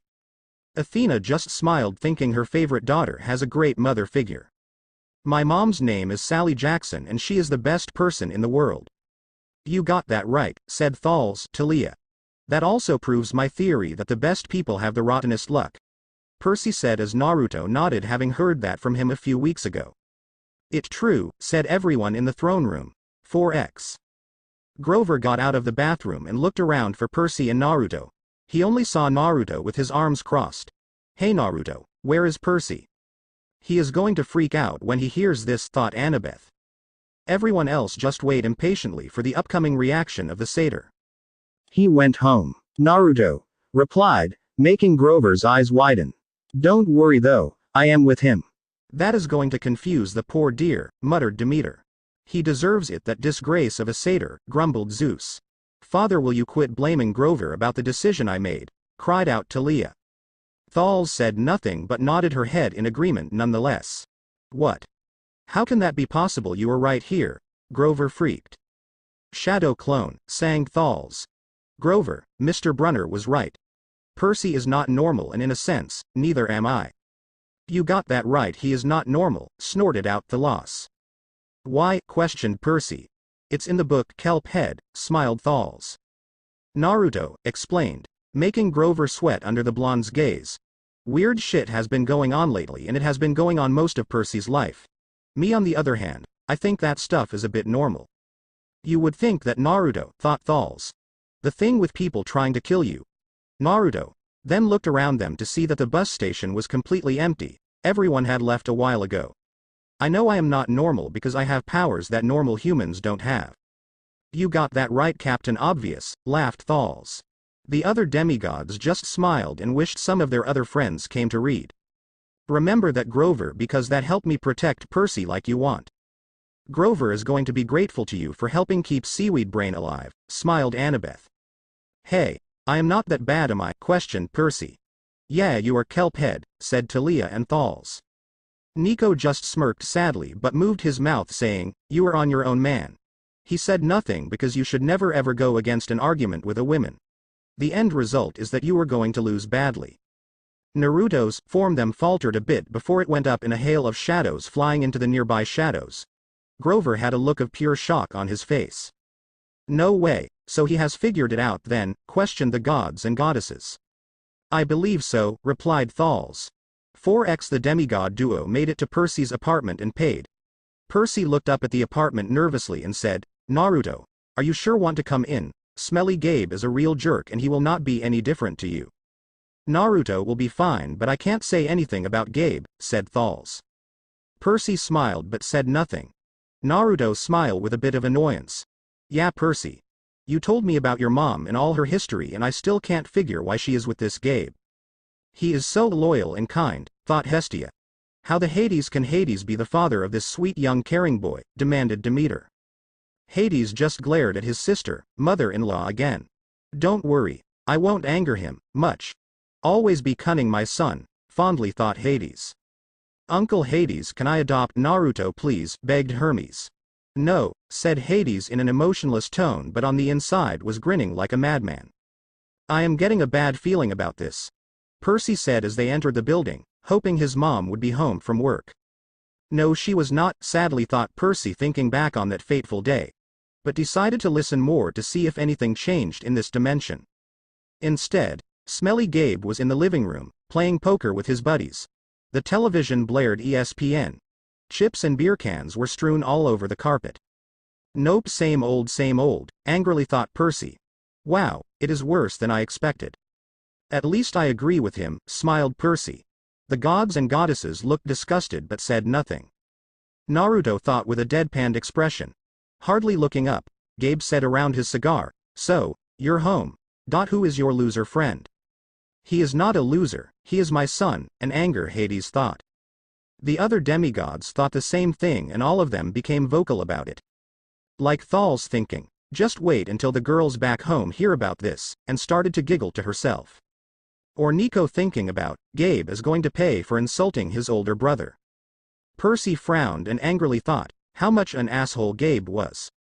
Next came Annabeth with strategies for making Gabe miserable in life. Then came time for Talia with ways to violate. To describe some of the ways were not limited to getting his balls chopped off and getting chased by wildlife, or even cutting off his manhood and choking him with it. Naruto. Where's my mom? Percy replied shortly. Properly trying to support this ugly piece of shit, snarled out Hades, Poseidon, Artemis, and surprisingly Aphrodite. Working, he said. You got any cash? That made Percy rolled his eyes. What, no, welcome back. Good to see you. How has your life been the last 6 months? Figures. A great example of a disgusting male, sneered out Artemis. Percy just nodded his head in agreement. Percy noticed that Gabe had put on weight. He looked like a tuskless walrus in thrift store clothes. Wow, that is Sahim, whispered Percy, then he smiled. He had about 3 hairs on his head, all combed over his bald scalp, as if that made him handsome or something. Ah, my eyes and ears, it burns, thought all individuals in the throne room. After a little while, so they can calm down from that traumatic event. Aphrodite shouted out, even I couldn't even possible make him presentable for the us girls to be interested in. So you wouldn't date him? Questioned out Artemis. No way in Hades would I touch him, not even if he was the last male on earth, said a horror-filled voice of the love goddesses. The other goddesses just nodded their heads in agreement wholeheartedly. But Artemis continued on asking, and why is that? Because I have at least some dignity and self-control, shuddered Aphrodite just thinking about it.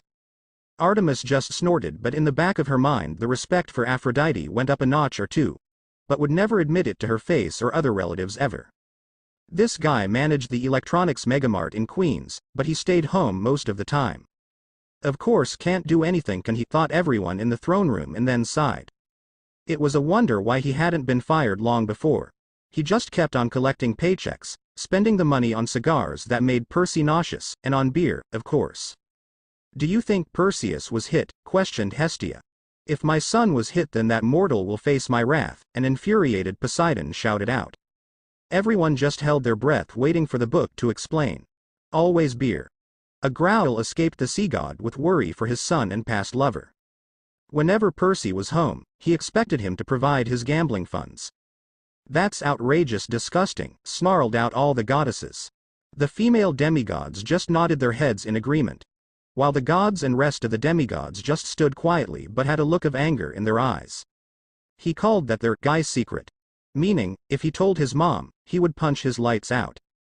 The throne room shook violently and the earth was suffering the worst natural disasters the world has experienced before. Like hurricanes, flash floods, earthquakes and tsunamis to name a few, until a large enraged voice came. That disgusting mortal, how dare he touch my son, screamed out Poseidon. Zeus' voice came through the sound of his brother enragement. He gave commands to stop Poseidon's wrath and calm him down quickly before the world is a huge disaster zone before the entire human population died. Hestia helped try and calm down Poseidon, boomed Zeus. Hestia disappeared in a flash of flames and tried to soothe her brother with a lullaby when they were in their father's stomach. The sea god faltered a bit but kept up his destructive rampage.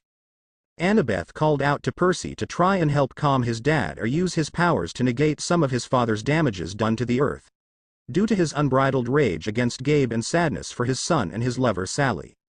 Hestia was working her magic on calming down one of her brothers, while Percy was trying his best to control the storms and disasters from reaching land.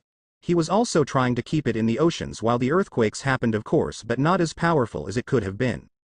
After 20 minutes they finally had an exhausted Percy on the floor panting and a slightly calmed down sea god. Of course Naruto knew, as he had told him along the way. Naruto was not happy about that. Of course he wouldn't be, sighed Thalls. She was thinking about how lonely she was because she was the only person from the books so far. I don't have any cash, Naruto heard Percy tell him, which made the man raise a greasy eyebrow. Ew, squealed Aphrodite. Shivers went through all the goddesses, thinking how horrible he must look and smell. Then some of them looked sick with slight green faces that looked like they were going to throw up. Percy had told Naruto that the man could smell money but not much else, which was very odd. Hey, do you think he is a human, hellhound hybrid, joked Talia. Thalls just smiled while Percy laughed and Annabeth just shook her head with a smile on her face. You took a taxi from the bus station, he said. Probably paid with a 20. Got $6-7 in change. That must be the only logical thing this Gabe said so far, snorted Athena. Somebody expects to live under this roof, he ought to carry his own weight. He is only a child, scolded Hestia. The occupants in the room just nodded their heads in agreement. Am I right, Eddie? This is repulsive, whispered out Annabeth with tears in her eyes for her best friend Percy. The other demigods just frowned but wholeheartedly agreed. Eddie, the super of the apartment building, looked at Percy with a twinge of sympathy. Come on, Gabe, he said. The kid just got here. At least he is slightly better than that pig of a man, Gabe, commented Demeter. No, he said he just got here, so that means he will pay money sooner or later, said Athena. Well, anything is better than that pig of a mortal, sneered Artemis. I wholeheartedly agree, little sis, smiled Apollo. Artemis gave a small smile but covered it up by a scowl and screamed out. I am not your little sister, I helped deliver you into this world. Am I right? Gabe repeated. No, you were wrong, mortal, thought all the immortals in the room.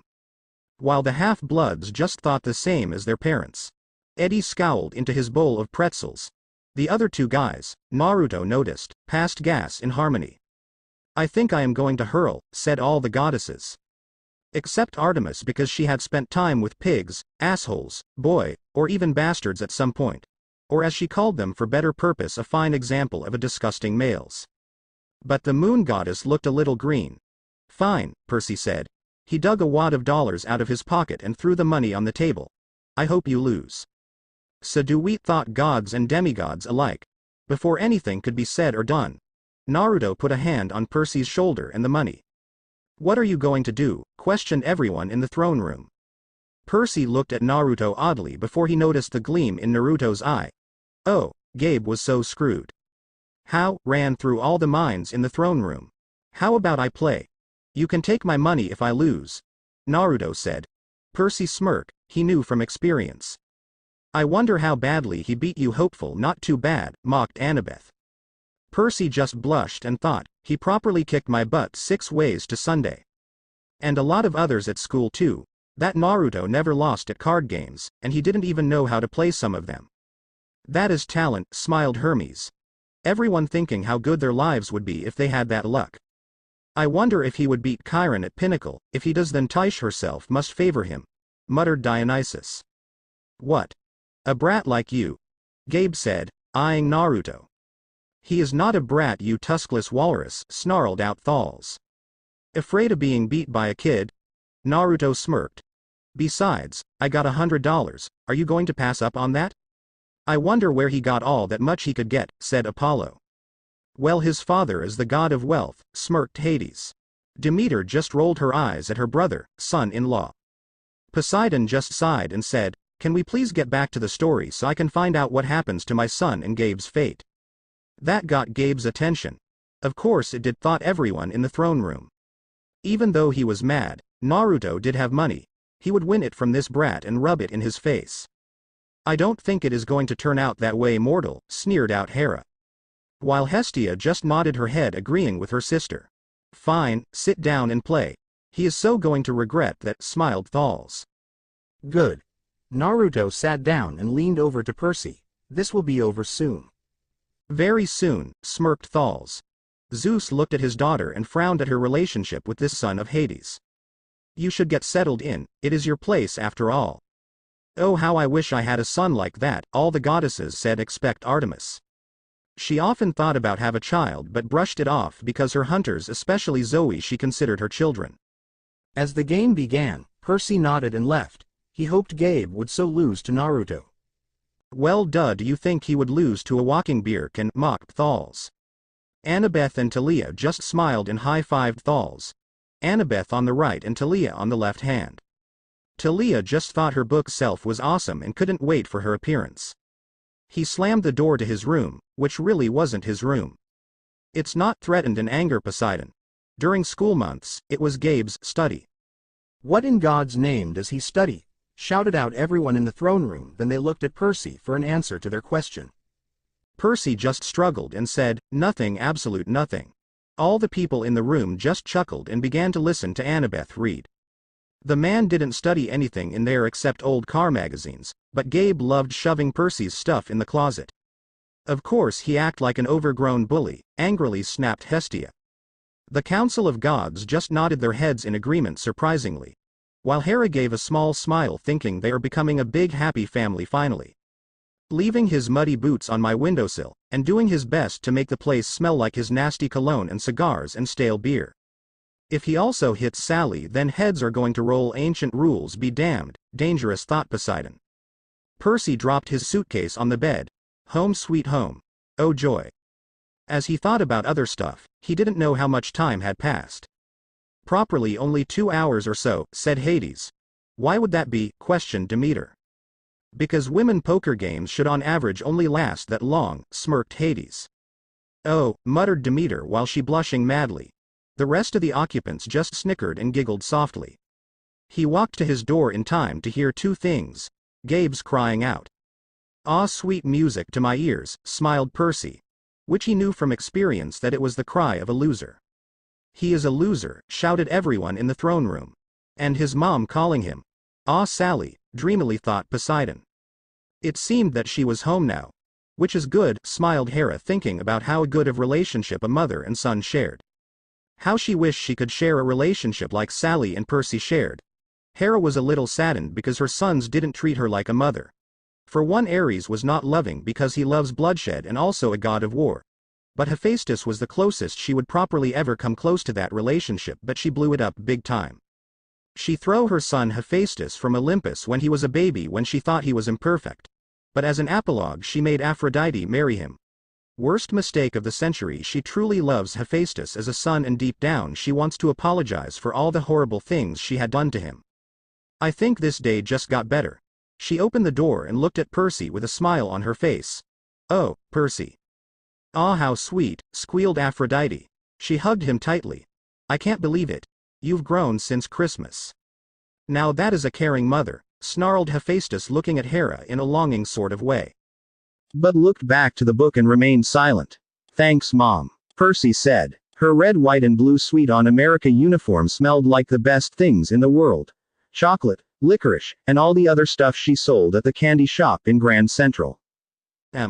Candy, thought all the demigods. She'd brought him a huge bag of free samples, the way she always did when he came home. You're lucky man, laughed Apollo and Hermes. Artemis just glared at them, both her twin and half-brother. So who is your friend out there beating everyone at poker? My son, smiled Hades. Oh, that is Naruto Uzumaki. He is a good friend from school, Percy replied. Good to know you have a friend. It sure is, smiled the females in the room while the males just nodded their heads. Sally Jackson said softly as she hugged him again. Mama boy, leered Ares. Hera just glared at Ares with disappointment. Hera sneered. Ares, you still live with your parents, so I wouldn't talk if I was you. Yes, madam, gulped Ares. Now on with the story, smiled Hera.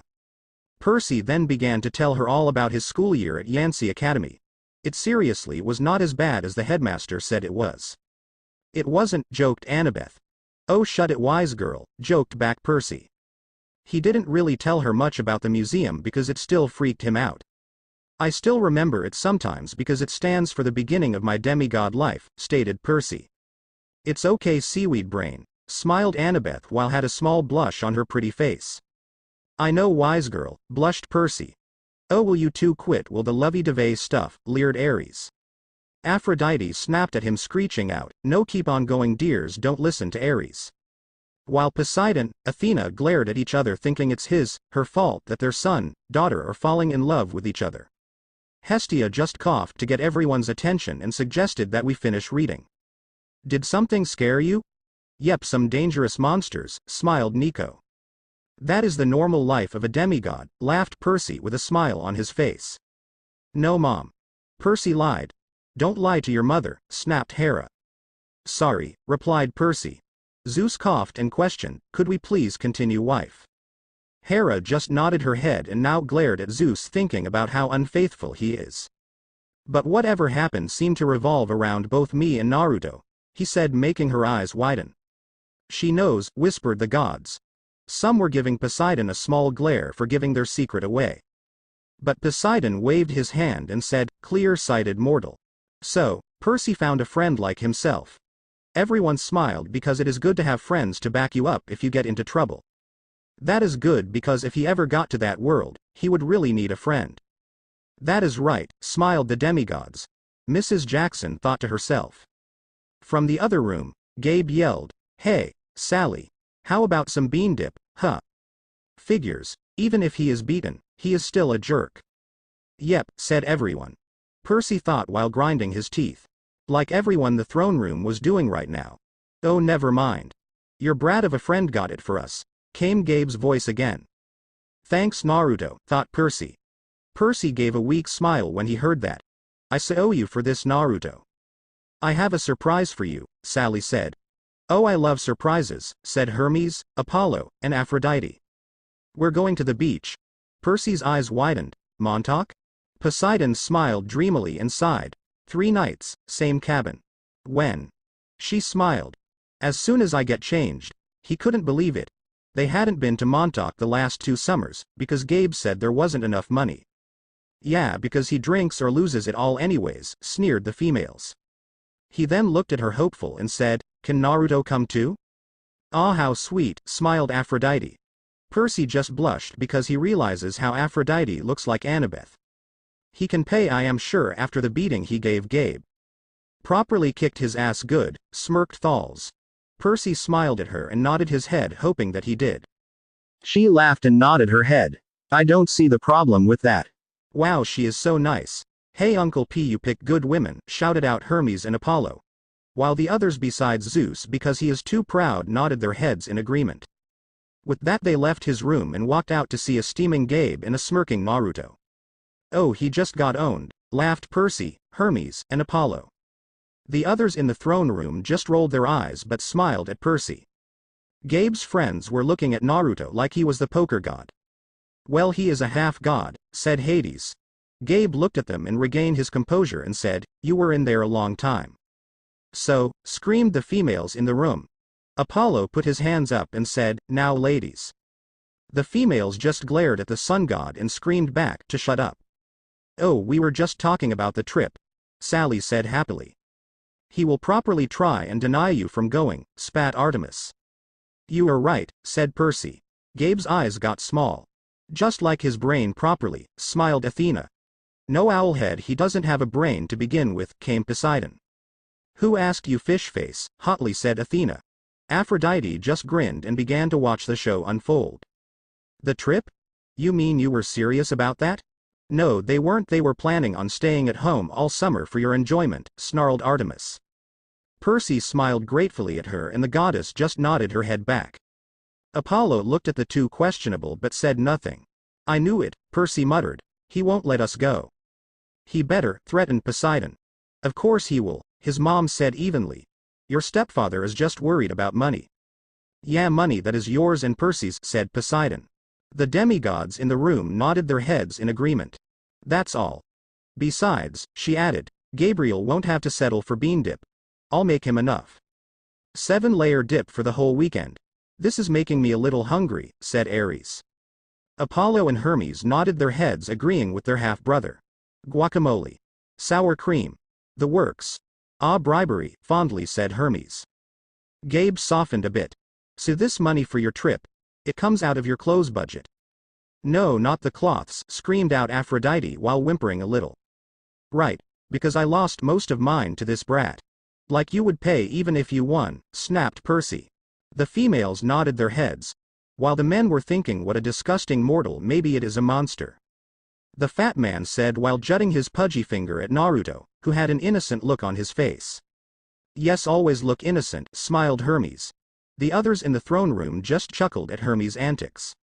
Yes, honey, Sally said, and you won't take my car anywhere but there and back. Maybe a little detour, innocently said Percy while the other demigods just grinned. We'll be very careful. Yeah, right, gonna blow it up just to see this mortal's reaction, snorted Zeus. Gabe scratched his double chin. Ew, that's so disgusting, thought the goddesses and demigoddesses. Maybe if you hurry with that 7-layer dip. And maybe if the kid apologizes for interrupting my poker game. What, he just asked you a simple question and you also forced him to fund your poker addiction, shouted out everyone in the throne room. Maybe if I kick you in your soft spot, Percy thought. Do it, seaweed brain, whispered Annabeth. Come on, kelp head, what are you waiting for, smiled Talia. And make you sing soprano for a week. The guys in the room covered up their manhoods and shivered just thinking about it. While the Hera looked thoughtful at her unfaithful husband. Zeus paled instantly when he caught sight of Hera's thoughtful look. He looked to his mom and it was a silent agreement that he had to be nice to Gabe if this was going to work. Must have been hard for you, Perce, said Nico. Percy smiled and said, it was my little cousin. Nico screamed out, I am not little. I'm sorry, Percy muttered. I'm really sorry I interrupted your incredibly important poker game. Please go back to it right now. You can detect sarcasm throughout this whole sentence, sang Thalls. All the other individuals in the room just thought for a moment and nodded their heads, agreeing with Thalls. Gabe narrowed his eyes, trying to detect sarcasm in what Percy said. If he can't detect that sarcasm, then he is a bigger idiot than I thought everyone except Percy himself. The reason is that he knew what would happen because it already did. Yeah, whatever. Wow, went through everyone's head. He then turned to Naruto. No more for you. Go away. He just got owned by a 12-year-old boy, laughed Percy and the rest of the demigods. The gods just shook their heads and thought, are we that childish? Naruto just shrugged and walked over to Percy and his mom. Oh, Naruto, would you like to come with us? She asked. Ah, how sweet, commented the goddesses. The males just struggled their shoulders and thought, I will never understand girls. Sure. Are you sure you want someone like me on board? Yes, you are Percy's friend after all, so you must be a good kid. Yeah, right, giggled Thalls. While gods and demigods alike just looked at her confused. Thalls then said, Naruto is more powerful than Percy and attracts more monsters. The gods, goddesses and demigoddess nodded their heads in understanding.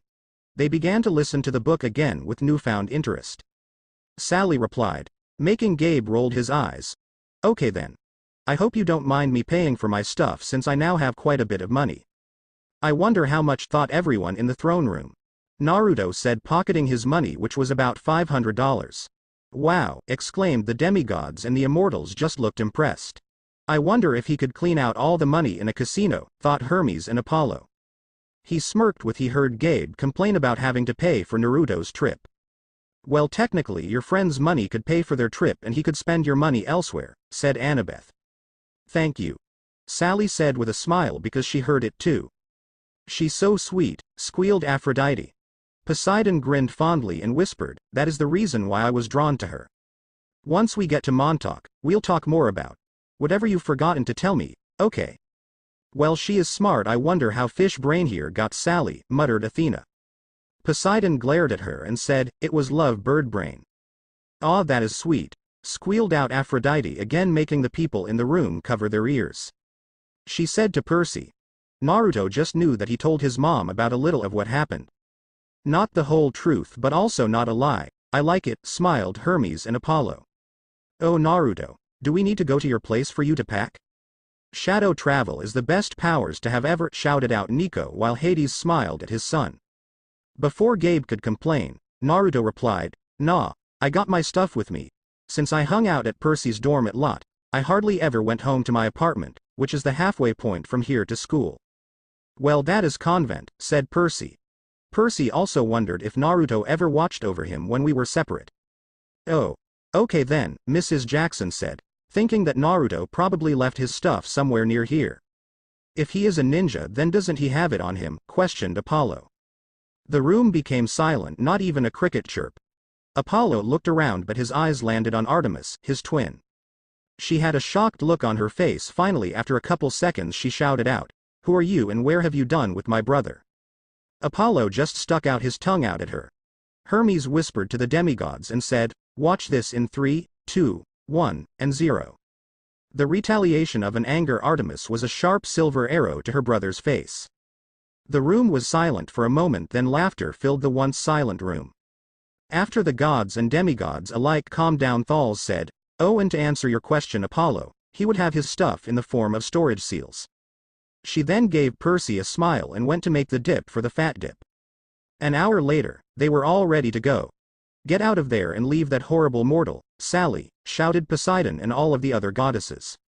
Athena scowled, thinking how she agreed with her rival, but shrugged her shoulders because when you are talking about Gabe, even the bitterest rivals can get along. Naruto had a backpack on now and Sally wondered where it had come from. "Seals," fondly smiled Thales while the others in the room looked at her questionable but said nothing. Percy just smiled. "If only you knew, Mom." Gabe watched as Naruto and Percy put all the bags in the car. The ugly man groaned about losing his wife's cooking and then his car all weekend, which, unlike him, was cool. "Very," said Percy, but thought back on the fate of the poor Camaro. "Stupid bullman," thought Percy. It was a '78 Camaro. "Not a scratch on this car, Brainboy, Pokerbrat," he warned them as they loaded the last bag. "Not one little scratch." Naruto just gave him a saluted as the fat man lumbered back in the apartment. Suddenly a rainbow appeared in the throne room and a voice came through. It was Iris, goddess of rainbows and minor goddess of messengers to the gods. "My lords and ladies," Iris said. "What do you want, Iris?" questioned the Olympians. "Well, it is about the story you are currently reading," answered Iris. "Well, come on then, what is it?" boomed Zeus, growing impatient. "Well, in the battles in the series will be shown in the rainbow like a movie as the book is being read. It will also be in the person's mind who reading the book, so they are not complaining if they are reading cough Aries cough." The gods nodded their heads and said, "Thank you, Iris, for the message." Iris said, "You're welcome, my lords and ladies," and the rainbow disappeared just as it had appeared. He knew that Gabe really pissed Percy off and he now understood why. "Anyone would if they had a nose and half of a brain," muttered Athena. The others in the room smirked how funny Athena can be and how she is right as always. He was getting pissed at this guy as well. "Kick his ass, Naruto," shouted everyone in the throne room with a smile on their faces. He then say Percy make that odd gesture that Grover did on the bus, and whatever he did worked because as soon smelly Gabe was in the doorway, the screen door slammed shut and probably sent the man flying. "Good job, kid," laughed Hermes and Apollo, smiling at Percy. Percy blushed when Annabeth grabbed his hand. Athena glared at the son of Poseidon with fury, and it looked like she wanted to throw a dagger or a sharp pointy object at her rival's son. Athena thought, "How dare that spawn of Poseidon bewitch my favorite daughter into liking him." The two boys quickly got in the car and Percy told his mom to step on it as they didn't want to feel Gabe's wrath. Percy flinched thinking about how his mom would Gabe gone through with that pig. After a bit, Naruto could not help but laugh at what he was happened. Though, that weird gesture Percy used had energy similar to chakra. "Wait, what is chakra anyways?" shouted out Apollo. "Chakra is a mixture of spiritual and physical energies within the body and can do amazing feats that would likely be impossible for anyone else," said Thales. Athena and Annabeth looked interested but remained silent for the time being because she would have to talk to Thales or better yet Naruto when he comes here. Odd. 4x once they got there, Naruto smiled as he loved places like this. They set their stuff in the cabin that they got and messed around till it was dark out. "No, you have to party," exclaimed Apollo and Hermes. "You do realize that is a party in their eyes at that age, idiot," snapped Artemis. Oh relax sis, I was just kidding, smiled Apollo. Artemis just glared coldly at her twin but said nothing. They were currently sitting around a small fire, roasting hot dogs and marshmallows. Oh I love marshmallows, said Percy. Nico and Talia just nodded their heads in agreement with their cousin. Annabeth just rolled her eyes but thought, marshmallows are good. Mom. What was my father like? Ah, he wants to learn about his real father, squealed Aphrodite. Ares just groaned while Aphrodite just glared at in which he paled. Percy asked with some courage. He was kind, Percy, she said. Tall, handsome, and powerful. But gentle, too. You have his black hair, you know, and his green eyes. He really does, said everyone once everyone had a closer look at Percy and Poseidon. Poseidon smiled proudly at his son and Percy smiled back. She fished a blue jelly bean out of her candy bag. I wish he could see you, Percy. He would be so proud. I am, and I also wish I could see our children, and we are always proud of our children no matter what, Poseidon said. Everyone else nodded their heads in agreement in what the sea gods said. Percy looked a little sad at that. Naruto thought that the kid was thinking about how his father would be proud of him with all that happened. Lil Ms. Drama Queen happened, scowled Poseidon while pointing to Zeus. Zeus' face became bright red in anger and was about to yell at his brother when Hera slapped him. She smiled sweetly and said, honey enough, we are going to read this last chapter. Zeus looked a little scared and could only nod his head unless he wants to taste his wife's wrath later. How old was I? Percy asked. I mean, when he left. As soon as you were born, sadly said Poseidon. Percy just grinned at his dad but turned his attention to the book again. She watched the flames. He was only with me for one summer, Percy. Right here at this beach. This cabin. But he knew me as a baby. No, honey. He knew I was expecting a baby, but he never saw you. He had to leave before you were born. She said and then looked to Naruto, who had been silent for the conversation. Naruto, what are your parents like? Alive and well, smiled Thals. Naruto chuckled a bit, but it was hollow. I am an orphan. I never really knew my parents. But I was given some stuff of my father's. He had a journal that described my mom to be a fiery and tomboyish redhead. She loved pranks as much as I do. Do you think she is my child or that Hades has good taste in women? Fondly said Hermes. While Apollo just nodded at his half-brother's words. And she was also a very caring person. I was told she died in childbirth. That is sad. A good woman dying in childbirth without getting to know their son, said Hera and surprisingly Artemis. Now I heard that my dad was the best fighter around and an all-around nice guy. Who are you and what happened to my heartless brother? Scowled Demeter with a hint of amusement. Hades just rolled his eyes but grinned. Though if what I read is right, my mom wore the pants in that relationship. Ha ha ha, Hades being a pussy. Laughed the gods and goddesses except Hades, who was blushing while cursing at his family. The demigods just looked at Hades in shock and disbelief. Artemis also smiled and thought she would be a great huntress. That made Percy chuckle a bit and his mom had a big smile on her face. I am sorry about that. Sally said. Who is taking care of you? No one because he is a badass, smirked Apollo and Hermes. Thals just shook her head and laughed. Thals said well he does live with his dad and also camp Half-Blood in the summer. All the gods and goddesses glanced envious at Hades but said nothing. Don't be. My grandfather was taking care of my before he died. Wait a minute, I thought Naruto got raised by himself, said Apollo. Naruto said, not wanting to tell them that he was killed. But I have been doing pretty well on my own anyway. Like a badass, smiled Thals. While Zeus looked shocked at his daughter and Talia just looked awestruck. Then Naruto had a sad look. He didn't know if his mom even wanted him around. Of course she did, said Aphrodite. Everyone looked confused but Aphrodite said, it was just a feeling. The others in the throne room just went back to reading while Aphrodite just thought on what these feelings were. He didn't think he could handle being alone like Naruto. Are you going to send me away again? She has to, I am afraid, said all the goddesses. Percy asked her. To another boarding school? She pulled a marshmallow from the fire. I don't know, honey.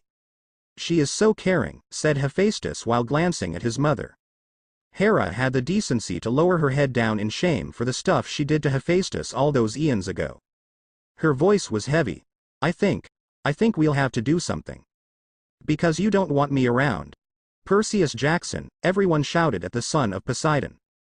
Who blushed because it was the moment he wished he could take back on what he said to his mom.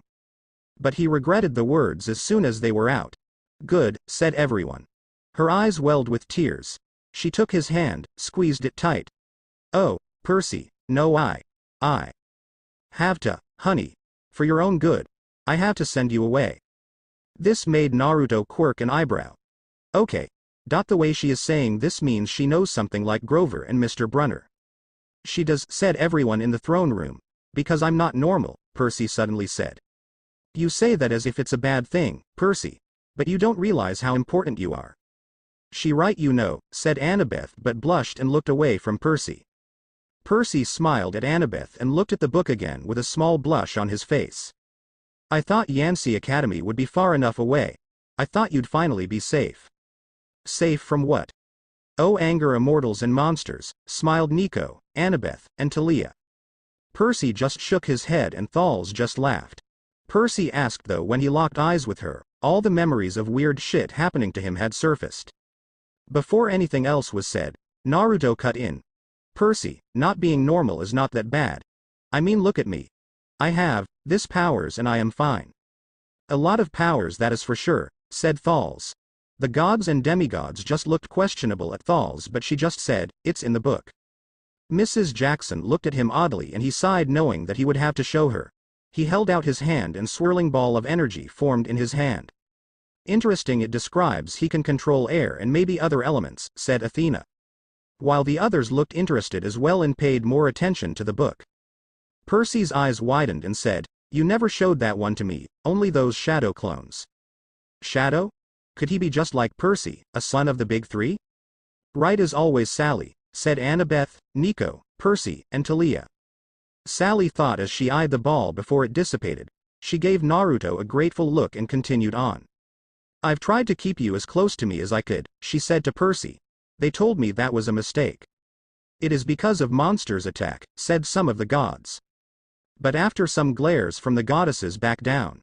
But there's only one other option, Percy. The place your father wanted to send you. And I just can't stand to do it. It is a parent's hardest decision to let their children face the world on their own, said Hestia and Hera. My father wanted me to go to a special school. No, a summer camp, and it is called Camp Half-Blood, said the demigods. Not a school, she said softly. A summer camp, and apparently it is a place you both need to go to. Yeah, they sure do, said Thalls. Both boys just looked at her oddly. Naruto never heard anything about a camp in the letter he got from his dad. But there is no cabin for Hades at camp, said Nico. Maybe there is a cabin in that scroll of his, said Percy. Nico just nodded his head and said that is pretty logical. Percy, don't hurt your brain too much. Percy just huffed and looked away from his cousin. I'm sorry, Percy, she said, seeing the look in his eyes. But I can't talk about it. I couldn't send you to that place. It might mean saying goodbye to you for good. All of the goddesses looked sympathetic at the book. For good? But if it's only a summer camp. Percy trailed off as he saw the tears in his mom's eyes. A woman's second most powerful weapon, said all of the gods and male demigods. The goddesses and demi-goddesses just smiled. 4x. It was storming out but both boys were sound asleep and they were having the same exact dream. That is kind of creepy, laughed Percy, Nico, and Talia. It was storming on the beach, and three beautiful animals, a white horse. Poseidon, said the gods and goddesses and Poseidon smirked. A golden eagle. Oh great mama's boy or drama queen, Lord Zeus, said Hades and Poseidon. While the other gods and goddesses besides Zeus laughed. And pitch black raven, Hades, said the gods and goddesses and Hades smiled. We're trying to kill each other at the edge of the surf. Well, the raven was not doing much. It just hovered in midair, watching the two fight and only with a mild look of interest. Of course it would attack at certain times. The eagle swooped down and slashed the horse's muzzle with its huge talons. The horse reared up and kicked at the eagle's wings. The raven then decided to claw at the eagle a bit before doing the same to the horse. Staying neutral, Hades, said the gods and goddess. As they fought, the ground rumbled, and a monstrous voice chuckled somewhere beneath the earth, goading the animals to fight harder. Kronos, shuddered the immortals in the room, and the light in the room dimmed slightly. The other gods and goddesses just glanced at Zeus, but they saw Zeus slumped in his throne and closed his blue eyes before sighing. Percy and Naruto ran toward them, knowing they had to stop them from killing each other, but the problem was that they were running in slow motion. "Stupid powers," said Percy and the other demigods. They knew they would be too late.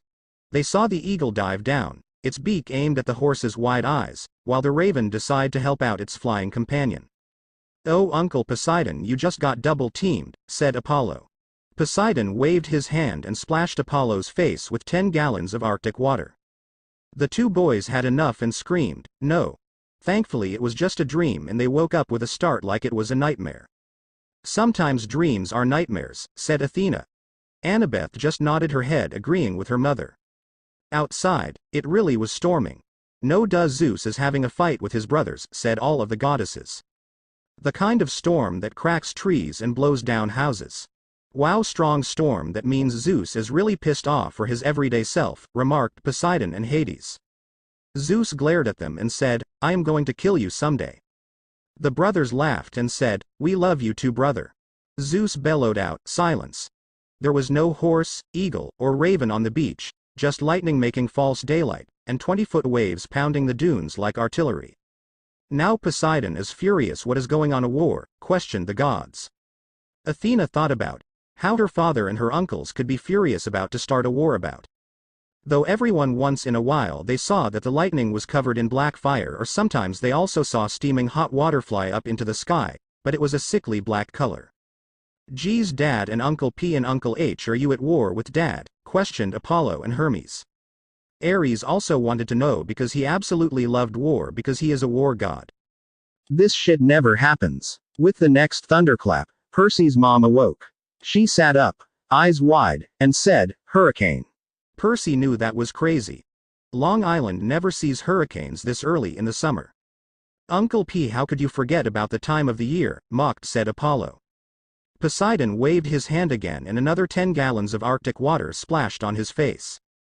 But the ocean seemed to have forgotten. "Why, Uncle P, why?" wailed Hermes and Apollo. Artemis snapped at the two immature gods, saying, "Will you two shut up for 2 minutes?" There was a silence in the throne room for 2 minutes, and Artemis asked the question on what they were doing. Hermes and Apollo said, victorious, "We win, sis. We have stayed silent for 2 whole long terrible minutes." Artemis felt the need to bang her head on her throne while saying, "Stupid, stupid, stupid," over and over again. Over the roar of the wind, he heard a distant bellow, an angry, tortured sound that made his hair stand on end. Wonder what monster that is, thought all of the gods and goddesses. Then a much closer noise, like mallets in the sand. A desperate voice, someone yelling. "Pounding on our cabin door. Hopeful it is a monster so we can have some action," shouted out Ares. The gods and goddesses just shook their heads and sighed at the antics of the war god. Mrs. Jackson sprang out of bed in her nightgown and threw open the lock. Grover stood framed in the doorway against a backdrop of pouring rain. "Properly gave Sally a heart attack," said Annabeth. While Talia and Nico agreed with Annabeth because Rule 1 is never oppose Annabeth's logic. The reason is that you will most definitely lose. But Percy gets it because he lets Annabeth come up with the plan. But he wasn't exactly Grover. Properly in his true form with hooves and horns in all its glory, smiled Thalls. Searching all night, he gasped. "What were you two thinking?" "They weren't like always for Percy and sometimes for Naruto," said Thalls. While the females just nodded their head and the guys just sighed. Mrs. Jackson looked at them in terror, not scared of Grover, but of why he'd come. "To bring demigods to camp," said Athena and Annabeth. Athena just smiled at her daughter proudly while her daughter simply blushed. They boy were too shocked at the moment to register that, however. "I thought Naruto would get it," said Annabeth while Athena nodded her head. "Sorry, but Naruto was a knucklehead for a while and sometimes he still is," remarked Thalls. "Because, instead of normal legs, Grover had legs that were like an animal's, sort of like a donkey or maybe a goat." "I knew it," exclaimed Annabeth. Percy just put his hands on her shoulders and whispered, "We have never doubted you, wise girl." Annabeth blushed bright red but snuggled in closer to Percy. Athena glared at our favorite son of the sea god with fury. "Percy," she said, shouting to be heard over the rain. What happened at school? What didn't you tell me? Ozu kai alloy theoi. Grover yelled. Language satyr, do not speak my name like that, boomed Zeus. While Hera just slapped him on his face and said, will you shut up already, we know you hate that satyr because of your illegitimate daughter did not reach camp. Zeus just huffed but remained silent. It's right behind me. Didn't you tell her? What is? Questioned the gods and goddesses. While the demigods just smiled but remained silent and watching for the reactions of the immortals in the room. You mean the kindly one you blabbed about are the old crones who are the fates. Now Sally will freak out but will try her hardest to save Percy and Naruto, said Annabeth. Percy, Talia, Thals, and Nico agreed with her. Naruto shouted above the noise, making Percy's mom widen her eyes in horror. She grabbed her purse, tossed Percy and Naruto a rain jacket, and said, get to the car. All of you, go. They are on their way to Camp Half-Blood, yelled Hermes and Apollo, but was silenced by a couple of silver arrows sailed through the air and almost hit them.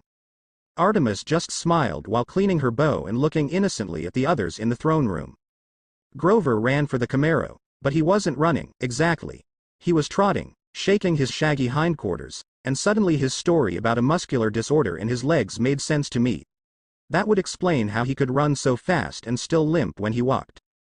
Good observation, Naruto, said Athena, and Annabeth nodded her head agreeing with her mother. Yep, we have entered the Twilight Zone. Did we mention we love this kid, said Apollo and Hermes. Artemis just sighed and wished some of her hunters were here, namely Zoe and Phoebe. Naruto mumbled. But what is coming after us? He never got an answer because Grover quickly got in the car, not hearing him. He sighed and got in, going with the flow. Suddenly there was a bright flash of light in the throne room, and when it died down was a cloaked figure and two hunters. To be continued.